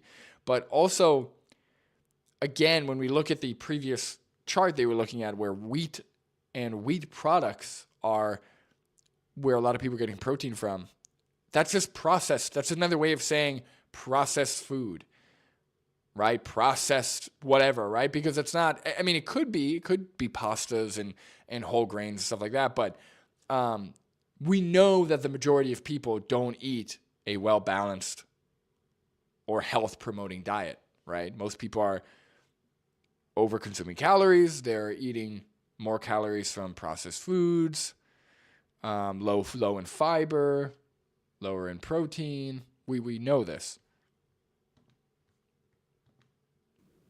But the other point here is that's an amount of reference protein. That's a term of art within the guild. And what that means is highly digestible, high quality proteins such as eggs, meat, milk, or fish. Back to the daily meds, right? Okay. But you got to dig a couple footnotes levels in to see that. Hasn't changed much for over 70 years, might be time. Current evidence indicates intakes in the range of at least 1.2 to 1.6 grams per kilogram per day of high quality protein is more ideal target for achieving optimal health outcomes in adults. Yeah, again, I just haven't seen any studies there. But, I mean, I get 135 grams of protein a day, give or take, you know, depending on the day. If I eat the foods that I should be eating when I'm like when I'm like working and stuff, 135 grams a day, no problem. No protein supplements, no nothing. I mean, I don't know how much more protein you need, especially for someone who isn't doing like a lot of, I don't lift weights. So I can't imagine needing more protein. Again, we have this difference between adequate and optimal. And I'd really like to pursue optimal, right? I just think that's a goal that we should be all striving for. Well, okay, so remember, we're not expressing quality differences properly, and we're driving towards a minimum instead of an optimal level. Why is this important? Well, this is NHANES data from the 2015 Dietary Guidelines Advisory Committee, US data, sorry, I'm American. And their data, when they showed it, this is their figure, shows that over 40% of Americans don't get enough protein. Again, they're counting all protein, plant and animals, if it's equivalent, and they're looking at an RDA. Okay, and 40% don't meet those two low targets. That's interesting because there are so many animal products and there's so much meat everywhere. So it's almost like people just don't have enough nutrition education and don't eat a healthy diet. What is this? What does any of this have to do with animal versus plant? Okay, and most females over the age of 8 aren't getting enough, and they're still capable of looking at these data and saying that protein is not a nutrient of concern. Moving right along. So average daily per capita protein consumption relative to average daily protein requirement. Now this is for the lowest income countries and territories. This is Moen's work from 2021. And so you have the countries as stacked bars from lowest closest to me across. Again, we've stacked with green at the bottom and whatever that orangish color is on top is animal. And there again is that mythical line of requirement. And you see people look at this and they say, oh, well, only the very poorest countries see protein supply as a problem. Well, what happens if we correct for digestibility? Just digestibility now. So just because it's in a food doesn't mean we can absorb it. When you correct for digestibility, you see that shifts that picture just a little bit, doesn't it? And just because you absorb it doesn't mean you can utilize it. Globally, lysine is a limiting amino acid. That's got a lot to do with the fact that wheat and rice are our single largest sources of protein, and they're poor sources of lysine. Okay, so based on the available utilizable lysine in these brothers and sisters' food supply, none of them are getting enough. Looks a little different than it did before. This is why these metrics matter. So just to start off, this really shows an overview of how widespread malnutrition is, and that includes things like stunting and wasting, but it also includes things like overweight and obesity, raised blood pressure, diabetes. So both of these forms, these undernutrition and these forms of excess, are really a problem worldwide, and we're seeing this in a sort of dual burden of malnutrition. So humanity's diet is already plant-based. Okay, the vast majority of whether you want to look at fat, which is the bar closest to me, or food supply in terms of calories, or protein, which is furthest away from me, the majority of all of those are coming from plant sources. When we look specifically at nutrients, we have recently done a global analysis to identify the prevalence of any sort of deficiency when we're looking across vitamins and minerals in women, so aged 15 to 49 years, and in children under 5. It's very prevalent. So 2 in 3 women worldwide have at least one deficiency. Many have more than one. That's more than half of the population of women. 1 in 2 children under the age of 5. What does this have to do with anything? This is not a vegan versus non-vegan. My wife actually just got her blood work done. And guess what? I posted this on my Instagram. She's not vitamin B12 deficient. She's got not vitamin A deficient. She's not vitamin D deficient. She's not, her cholesterol is fantastic. She has a very low LDL, high HDL, low total cholesterol. And she's vegan over 5 years. Right? This is not a vegan. Yes, people have a nutrition problem. In general, people have a lack of nutrition education. They have, again, the food actual market. It's like a free market. So people, as long as it's not going to directly poison you, people are free to buy whatever products they want. Nobody's controlling what you eat. So it's very tricky to get people to do the right thing or the healthy thing for themselves, especially when there's a lack of education and oftentimes a lack of access to healthy food. This has nothing to do with vegan versus not vegan. 5 have at least one deficiency, so that's half of the global population. So humanity's diet is already plant-based. Okay, the vast majority of whether you want to look at fat, which is the bar closest to me, or food supply in terms of calories, or protein, which is furthest away from me, the majority of all of those are coming from plant sources. Did you not already say this? When we're looking at specific regions, prevalence can be extremely high. So in many countries in South Asia and Sub-Saharan Africa, so for example in India and Pakistan. Oh, I get what he's doing. He's saying that there are so many people that are deficient in things, but the majority of calories are coming from plant sources. Plant sources doesn't mean health promoting sources or nutrient dense sources. Again, this could be cookies and cakes and chips, right? Plant sources doesn't mean anything. In Cameroon and others, up to 9 in 10 women have at least one deficiency. And this is really just looking at a subset of micronutrients, so it's only a handful of micronutrients, whereas if we were to look across all micronutrients, I think there are around 29 essential micronutrients, we would probably see even higher prevalence. So humanity's diet is already plant-based. Okay, the vast majority of whether you want to look at fat, which is the bar closest to me, or food supply in terms of calories, or protein, which is furthest away from me, the majority of all of those are coming from plant sources. What can be surprising to many people is that deficiencies are actually pretty common even in high-income countries like the US and the UK. So half of women in the UK, a third of women in the US are estimated to have at least one deficiency. When you look at iron deficiency alone, it's about 20%. So 1 in 5 women in the US and in the UK are iron deficient. None of those regions exceeds 30% of calories, in this case, coming from animal source foods. Keep that in mind. Now this just shows the regional prevalence. And you can see here, each region has a varying prevalence, but it's high across everywhere. Even in the high income estimates, you see almost half of the population. So it's just to highlight micronutrient inadequacies, deficiencies are widespread. when we get into the sort of downstream effects of some of these nutrient deficiencies, like iron deficiency or folate or vitamin B12, those are common causes of anemia. Anemia is widespread, so up to 2 in 3 women and children with anemia in certain regions. And we look especially in regions like South Asia, West and Central Africa. We see very high prevalence of anemia. Now, not all of this is caused from nutritional reasons, but a large proportion is. So humanity's diet is already plant-based. Okay, the vast majority of whether you want to look at fat, which is the bar closest to me, or food supply in terms of calories, or protein, which is furthest away from me, the majority of all of those are coming from plant sources. Another result of undernutrition or nutrient deficiencies, which also has many causes, not just nutritional causes, is stunting. So this is stunted growth in the first 5 years of a child's life. It can lead to all sorts of cognitive declines, effects in actual stature, of course, and educational attainment, performance, school performance, as well as work performance. So it's a huge consequence. This can be lifelong. It can be irreversible to some extent. So it's a really devastating consequence of undernutrition. And we can see here in Africa and South Asia and Southeast Asia in some parts, very high prevalence of stunting.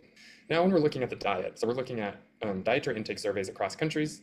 Each box, on the bottom row here on the x-axis is a country, and the y-axis has an individual nutrient. We're looking at inadequacies in the diet. So not just in the body, but where does that come from? How does that deficiency arise? Well, we can see here, when you look at the estimated intake, and you compare that to recommended nutrient intakes, and you compare it here, we're comparing to the estimated average requirement, we actually see very high prevalence of inadequate intake. So many countries, Bangladesh, Pakistan, Mozambique, for example, Ethiopia, you see several boxes here. So lots of micronutrients with over half of the population with inadequate intake. Even in countries, higher income context, the US, we actually see high inadequacies in vitamin E, in magnesium. So females are on the left, males are on the right, but the story here is that diets are inadequate across countries of all incomes, especially the lower income context. Come on. You can see here is we're looking at dietary diversity for women. So this is an indicator that, it really represents access to a diversity of healthy foods. It's representing it's like a proxy for nutrient adequacy. So the higher the prevalence, the higher the nutrient content of the diet in general. So that bluer color, you see in China, in higher income countries like in Chile and in the United States. And of course, there's a lot of missing data here. So most of Europe is missing. But for the data we do see, Ethiopia, for example, is about 24%. So the vast majority are not consuming even a minimum target of dietary diversity. Many other countries, you can see Tanzania, you can see other countries, Afghanistan. Great, yeah. Here. What does this India, have to do with veganism? Low, prevalence of inadequate intake. So people don't have access to the same foods that we'd like to have access to. Okay. Now, what specifically are we thinking about when we're looking at the inadequacies? How do we fill these nutrient gaps, so to speak? Which foods are the top sources of these nutrients? Well, common gaps, you can look at nutrients like vitamin A, folate, vitamin B12, calcium, iron, and zinc. And these are very common worldwide, especially in lower income countries. And so this is just showing you sort of a way to look at nutrient density in terms of these. So on the left side, we're looking at the calories. On the right side, we're looking at grams. So this is the quantity required to provide a target value of 1/3 of the recommended intake. So an average of 1/3 of the intakes. Basically, the smaller the bar, the more nutritious, the more nutrient dense the food is. So okay, so the smaller the bar, the more nutritious. Let's take a look here. Dark green leafy vegetables. Vitamin A rich fruits, vegetables. Other vegetables. Yeah, I mean, depending on the nutrient, sure. Liver, we know, is very nutrient dense. But two things. Number one, it's immoral to enslave and gut animals for their livers. Number two, who the fuck is eating liver? Who is going... If we have a hard time with people just going to the store and eating fruit, eating delicious tasting things, there's no way they're going to the store eating and buying liver and preparing liver, right? Because we also need to take into account the, what's it called? How reliable or how well this intervention can be carried out by the majority of people, right? Last time I checked, food deserts don't have fresh liver available.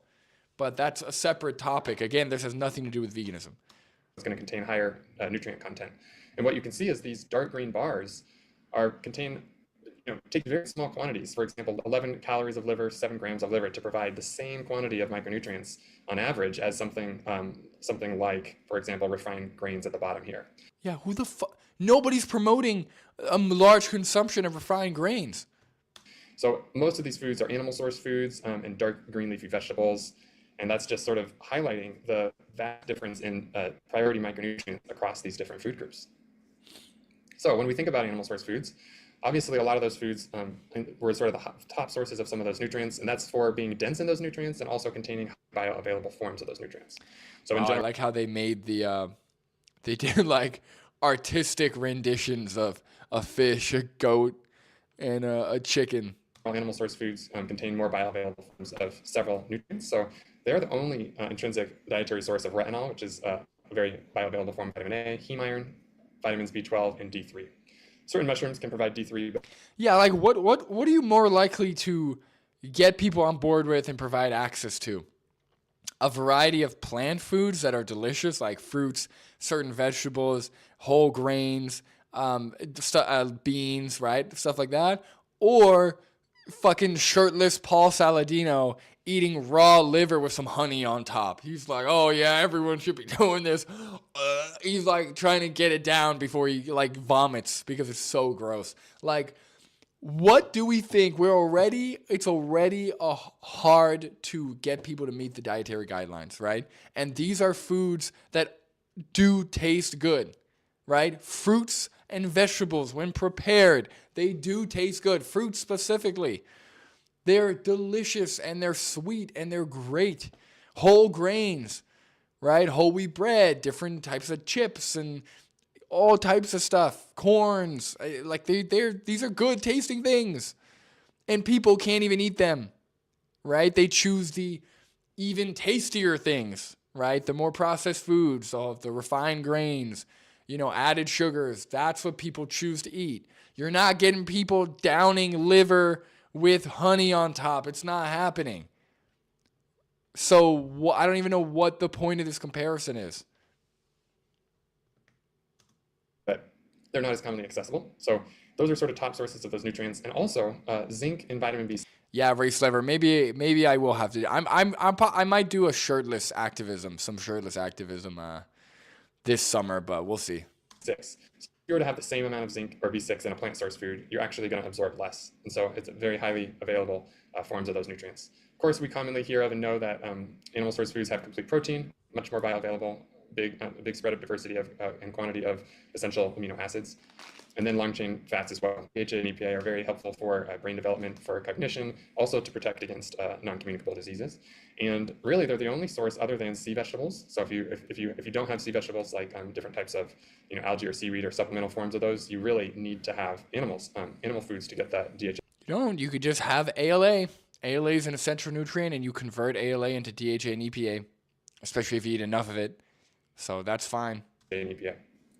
Now, it's often not talked about as much as these other compounds. So they're not necessarily essential compounds, but they have beneficial effects. And these can include things like creatine, you may have heard for performance, for athletic performance or muscle building, anserine, taurine, and several others. So other beneficial effects besides just the commonly known essential nutrients.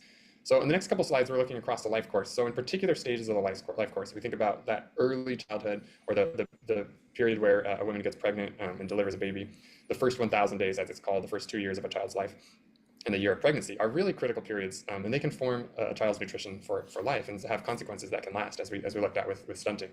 And so, animal source foods, certain nutrients really do pass through breast milk depending on the maternal status. And so in animal source foods, you really can ensure improved breast milk adequacy of vitamin B12, of choline, and certain fats. So we've seen also animal source foods are important for improved child growth and development, pretty well established at this point.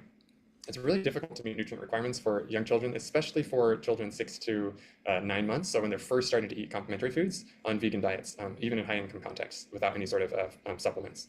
And that's because requirements are extremely high. So for iron, iron requirements are higher than at any stage of life when you look at the needs per calorie.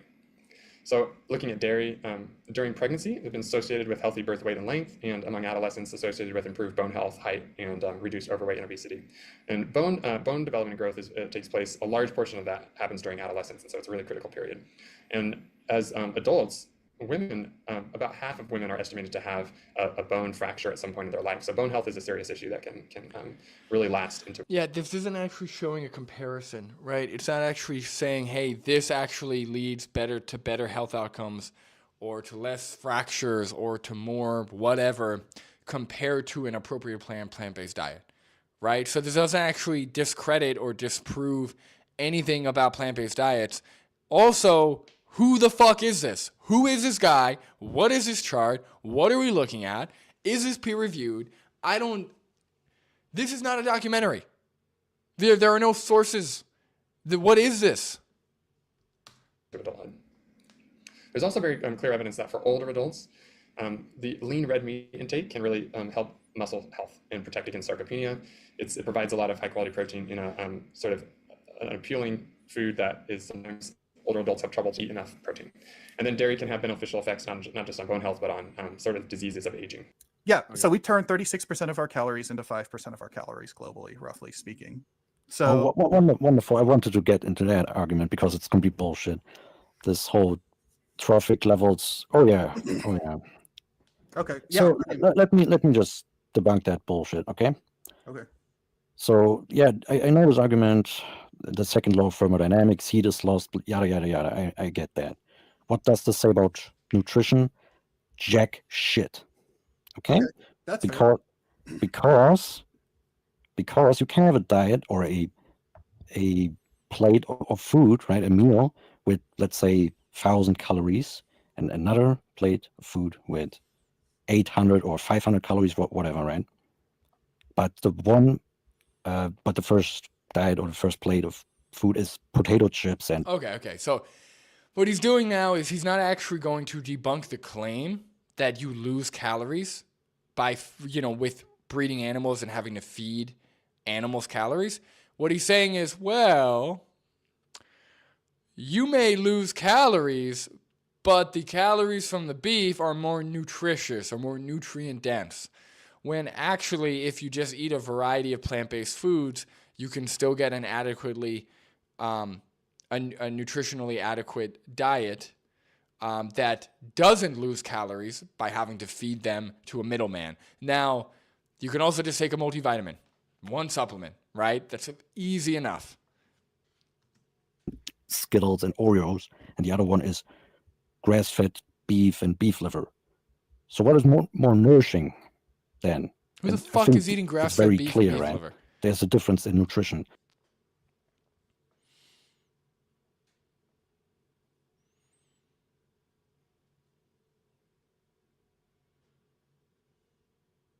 Yeah, that has nothing to do with veganism.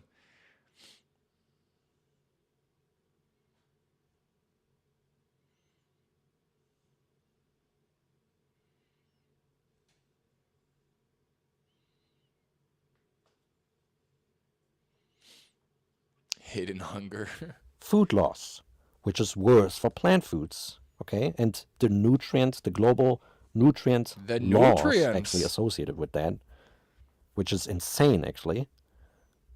Again, the nutrient loss from food waste, food loss, not just at the consumer level, but also at the production level.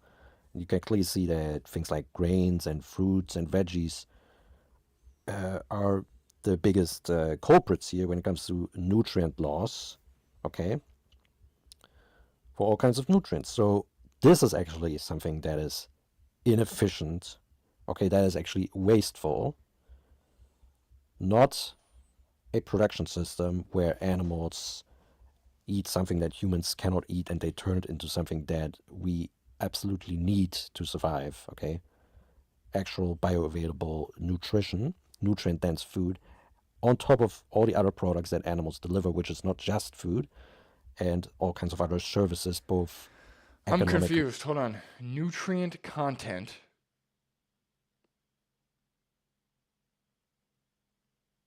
Cereals seem to be very high. Am I reading this wrong? Fruits and vegetables seem to be very high. I'm confused. What's the point here?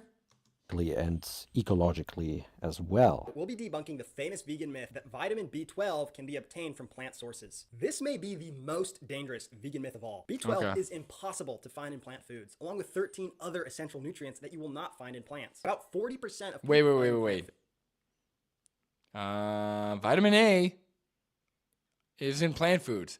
Vitamin D you could find in mushrooms.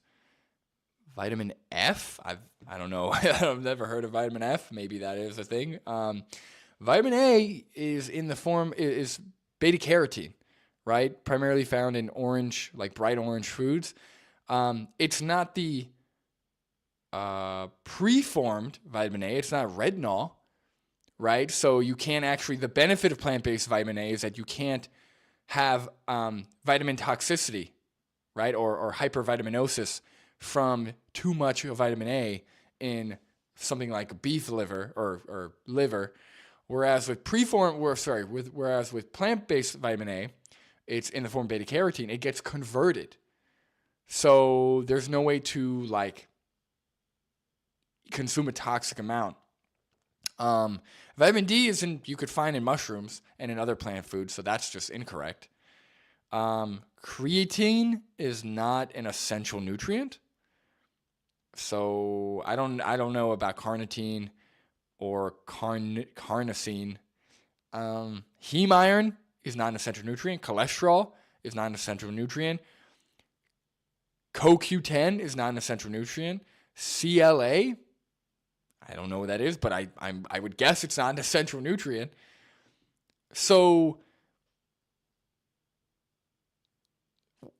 I love when people who want to promote animal heavy diets or animal based diets, they call certain vitamins and minerals essential when there is no evidence or no support for them being essential. It's incredibly dishonest.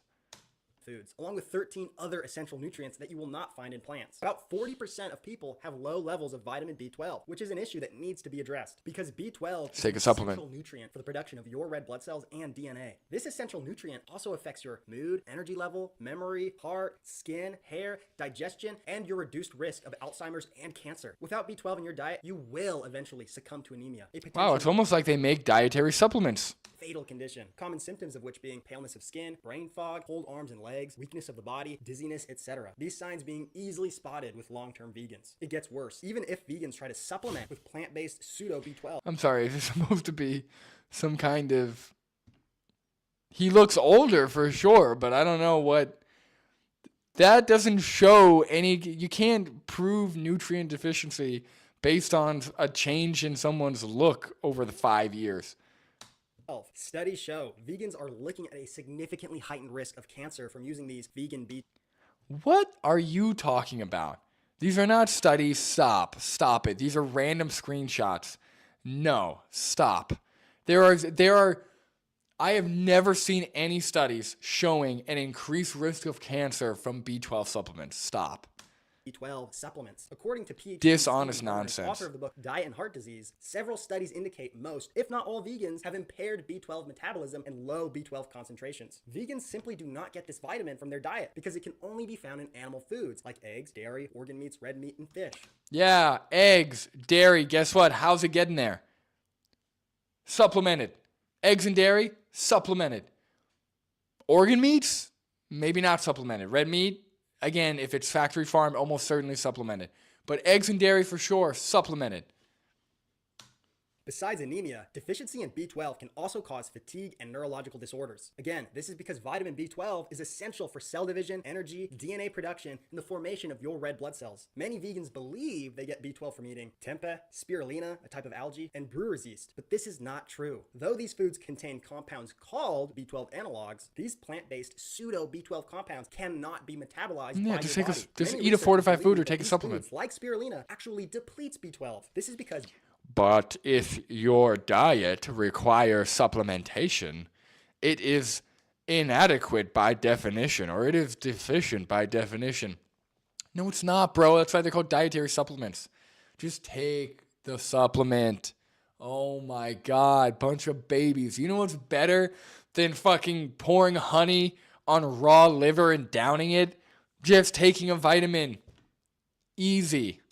B12 analogs compete with the true vitamin B12 and inhibit metabolism of the true B12 animal-based vitamin. To this date, there remains no recognized plant source of B12, only plant foods that deplete whatever B12 you might be getting from animal foods. Thus, the only true and reliable sources for vitamin B12 are animal-based foods. Now, you may be wondering, how do animals get B12 themselves? Well, depending on the animal, they either absorb B12 made via their unique gut bacteria, specifically in the case of ruminant animals like goats and deer, or they eat poop, also known as coprophage, but please do not get any bright ideas from that fact, or they eat animal-sourced foods themselves like flesh. No, fucking dishonest. Oh, piece of, he's like, well, you know, you're wondering, how do these animals get B12 themselves? Well, you know, some of them produce it in their gut, like ruminant animals.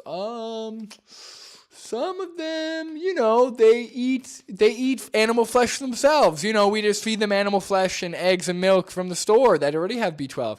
Well, how did the animal flesh and eggs and milk from the store get B12? Well, you know, those animals also ate the flesh. Dishonest. They are avoiding the fact that these animals are supplemented. There are B12 supplements made and sold specifically for farmed animals. It is dishonest. Bullshit, because people like this know that this whole animal-based community hates supplements for some reason and don't actually want to admit it. BS. So yeah, this is from Kenya Nutrient Sufficiency. Kenya? And yeah, Kenya.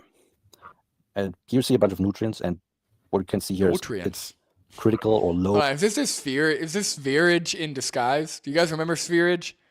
That guy was crazy. He's like, the nutrients. I feel like anti-war mindset is just spherage in disguise. Because, you know, I think spherage got into a lot of trouble legally, but I could be wrong. But I remember hearing about that. Low in calcium, vitamin E, zinc, B12, iron, riboflavin, total lipid, vitamin A, energy, potassium, selenium, and protein. Precisely those nutrients that are coming from animal-sourced foods or that are very bioavailable in animal foods, right? So can you imagine if Kenya went vegan, what would happen to this? This would be a disaster, pretty much. Yeah. And Kenya is just one example. It would be. Could you imagine if Kenya? Could you imagine if some remote country in Africa went vegan and did nothing to fill in the gaps of their diet with a appropriately planned plant-based diet? It'd be a disaster. Yeah, obviously. A disaster in every country. I want to share another study with you. This, like the one before, was shared by Anti-War Mindset. He's got a longer video about this on his channel, which I'll link to. I'm sorry, is Anti-War Mindset just kind of a dick rider for Garland Farms? Is Anti-War Mindset just licking and kissing the ass of Garland Farms? Because this almost seems like a love letter to Garland Farms, not really an anti-vegan documentary. This shouldn't be called the Starvation Diet. This should be called the Garland Farms Diet, in parentheses, I love him so much, please marry me, 2025. That's what this should be called, because that's what it seems like. The description. This is a study which looks at the dietary shifts to combat malnutrition in Zambia, where the nutrient adequacy is low in many nutrients and where animal food consumption is very low. I'll read you the results and then I'll leave a link to the study in the description as well. Zambia has experienced a substantial increase in the supply of cassava and more recently vegetable oils, and a corresponding decrease in that of animal-sourced food, pulses, and cereals during the past several decades.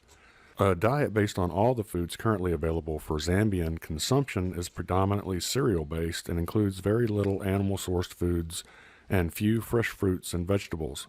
It is unbalanced, poor in quality, and lacks of dietary diversity.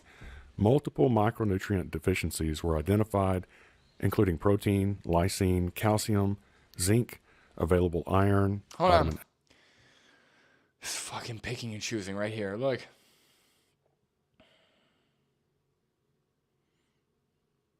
It says, Zambia has experienced a substantial increase in the supply of cassava and more recently vegetable oils, and a corresponding decrease in that of animal, I'm assuming ASF is animal sourced foods, pulses, and cereals. And you know what cereals are? Cereals could be fortified or non-fortified. Fortified cereals are probably incredibly as essential or beneficial for nutrient intake or nutrient adequacy. So cereals during the past several decades. A diet based on all the foods currently available for Zambian consumption is predominantly cereal-based and includes very little animal source foods and few fresh fruits and vegetables. Again, other great sources of micronutrients.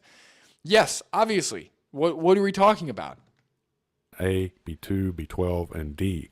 It's clearly a more, like, having poor nutrition in certain areas is clearly a more nuanced issue and a tougher nut to crack, so to speak, than these people are made. These people are like, well, you know what it is? It's really the vegans' fault. It's really it'd be easy. It'd be easy to feed all these people and get perfect nutrient adequacy if we just gave fresh liver to everyone and exploited and murdered billions of animals. It's all good. Like, no, it's a nuanced issue. Supplementation with a small amount of milk and meat dramatically improves the supply of these nutrients and reduces their probability of inadequacy, whereas adding more plant-based foods only marginally changed the nutrient profile. This proves that the vegan theory that the solution to the nutrient inadequacies of a vegan diet can be solved by simply increasing destructive monocropping in an effort to gobble down even more monocropping products under the harmful and deadly vegan mandate they wish to enforce. If the future is vegan, the future is idiocracy. Suffice to say, while vegans like to prance around screeching that a well-planned... No, guys, stop. Stop. Okay, this is fucking ridiculous. This is not a... This guy needs to go to eating disorder treatment and needs to be hospitalized because this guy's sick. This is not veganism. Stop. Stop it. This has nothing to do with veganism. This is crazy.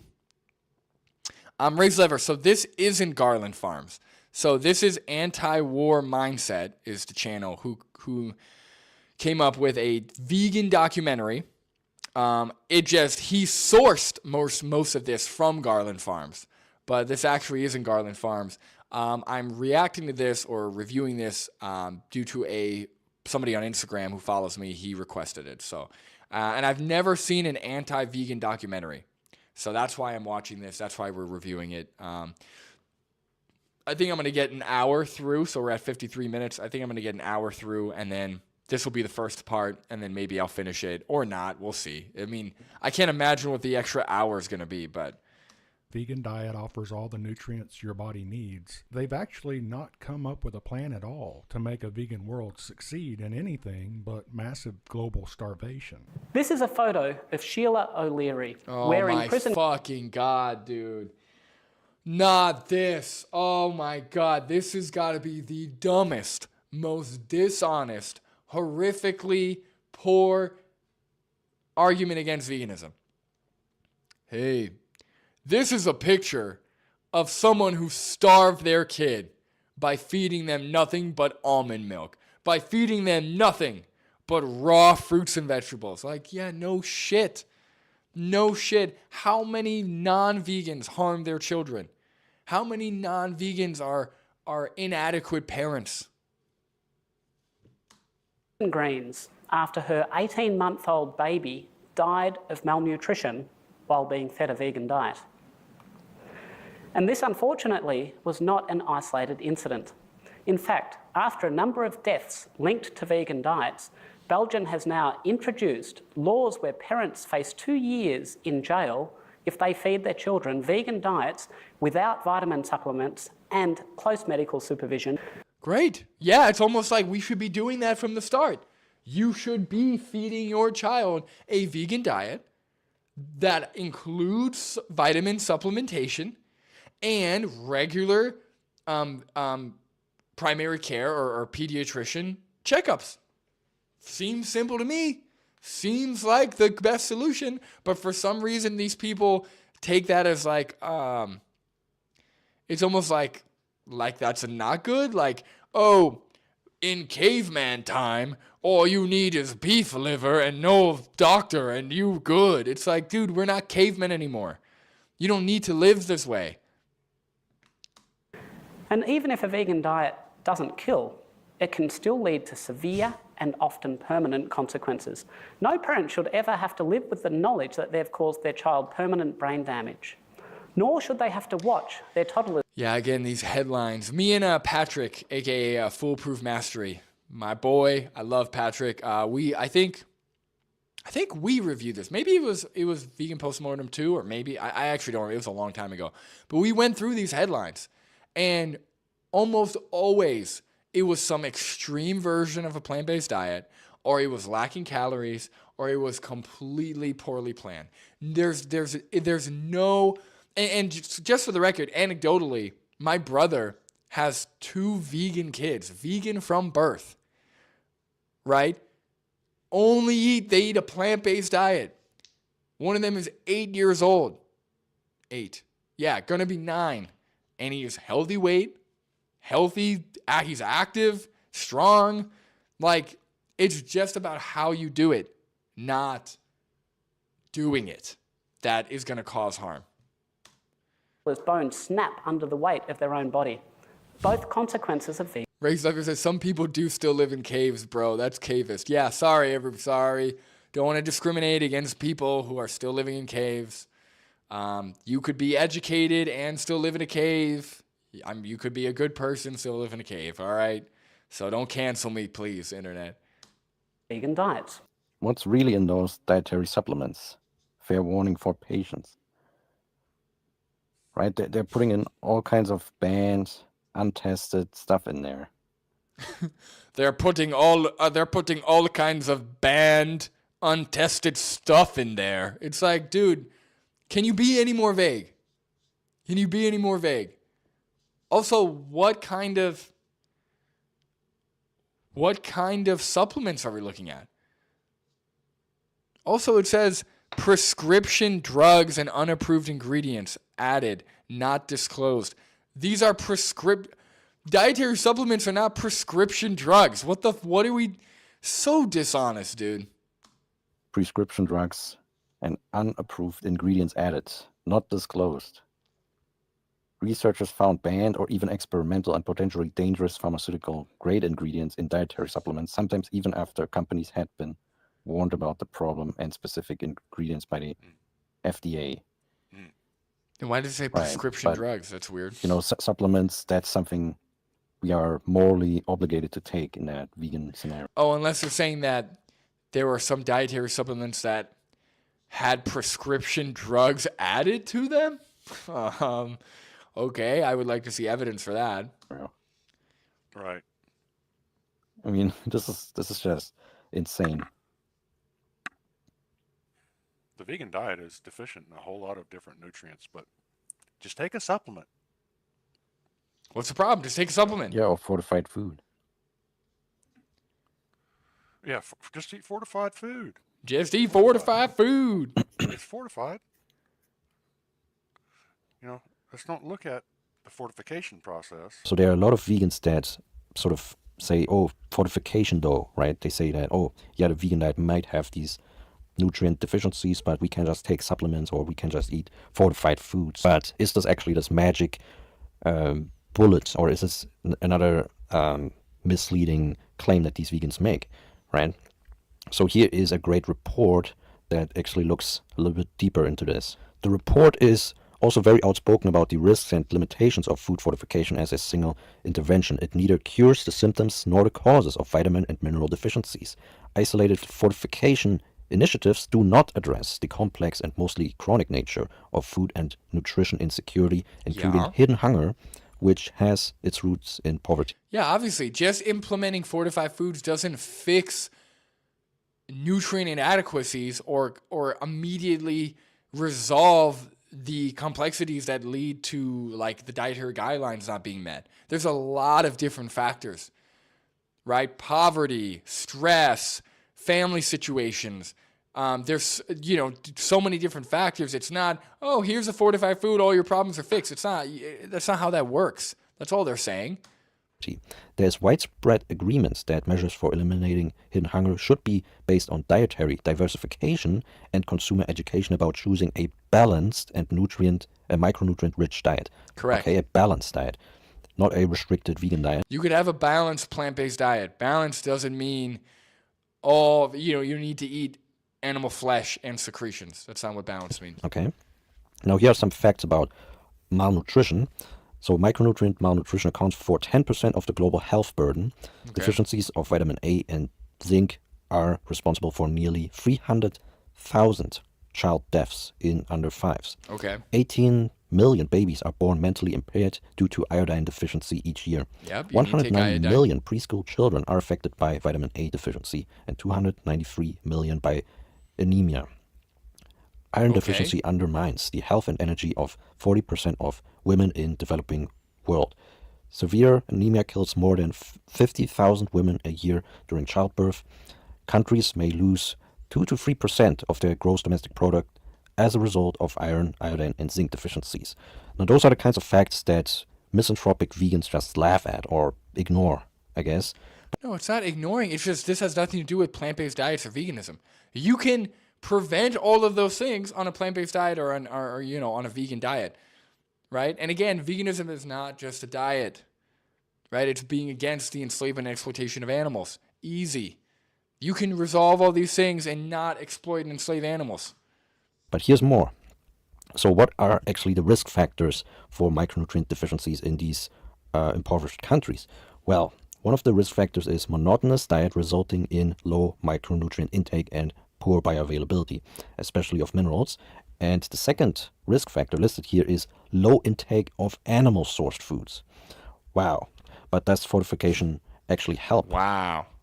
Now, there is some evidence that to some extent it does, but there's also conflicting evidence that it may not help, actually. So, conflicting results for iron fortification in Brazil showed women pregnant after the program started had reduced anemia levels compared to pregnant women who were tested pre-fortification. This contradicts findings by Asuncao et al., who found no effect of iron fortification on anemia in children under 6 years old over a similar time frame. Such conflicting findings within the same country illustrates the impact may vary due to different populations and locations. Between many countries, many other factors come into play, such as choice of food vehicle and fortificant, as well as access to fortified products. Current wheat flour fortification in Guatemala is unlikely to benefit the poorest rural indigenous populations who suffer the highest burden of nutritional deficiencies, since they consume a more traditional diet of corn products and have no access to industrially. Okay, so pretty much you're saying, fortified wheat won't help these people because these people mostly eat corn. It's like, okay, all right. What does that have to, that doesn't mean that wheat fortification doesn't work. It just means that these people aren't eating it. Jesus Christ. Ray Slater says, that's it, Elsie. You need to get pregnant immediately and prove him wrong. Yeah, I'll be like Arnold Schwarzenegger in Junior. You guys, have you ever seen Junior?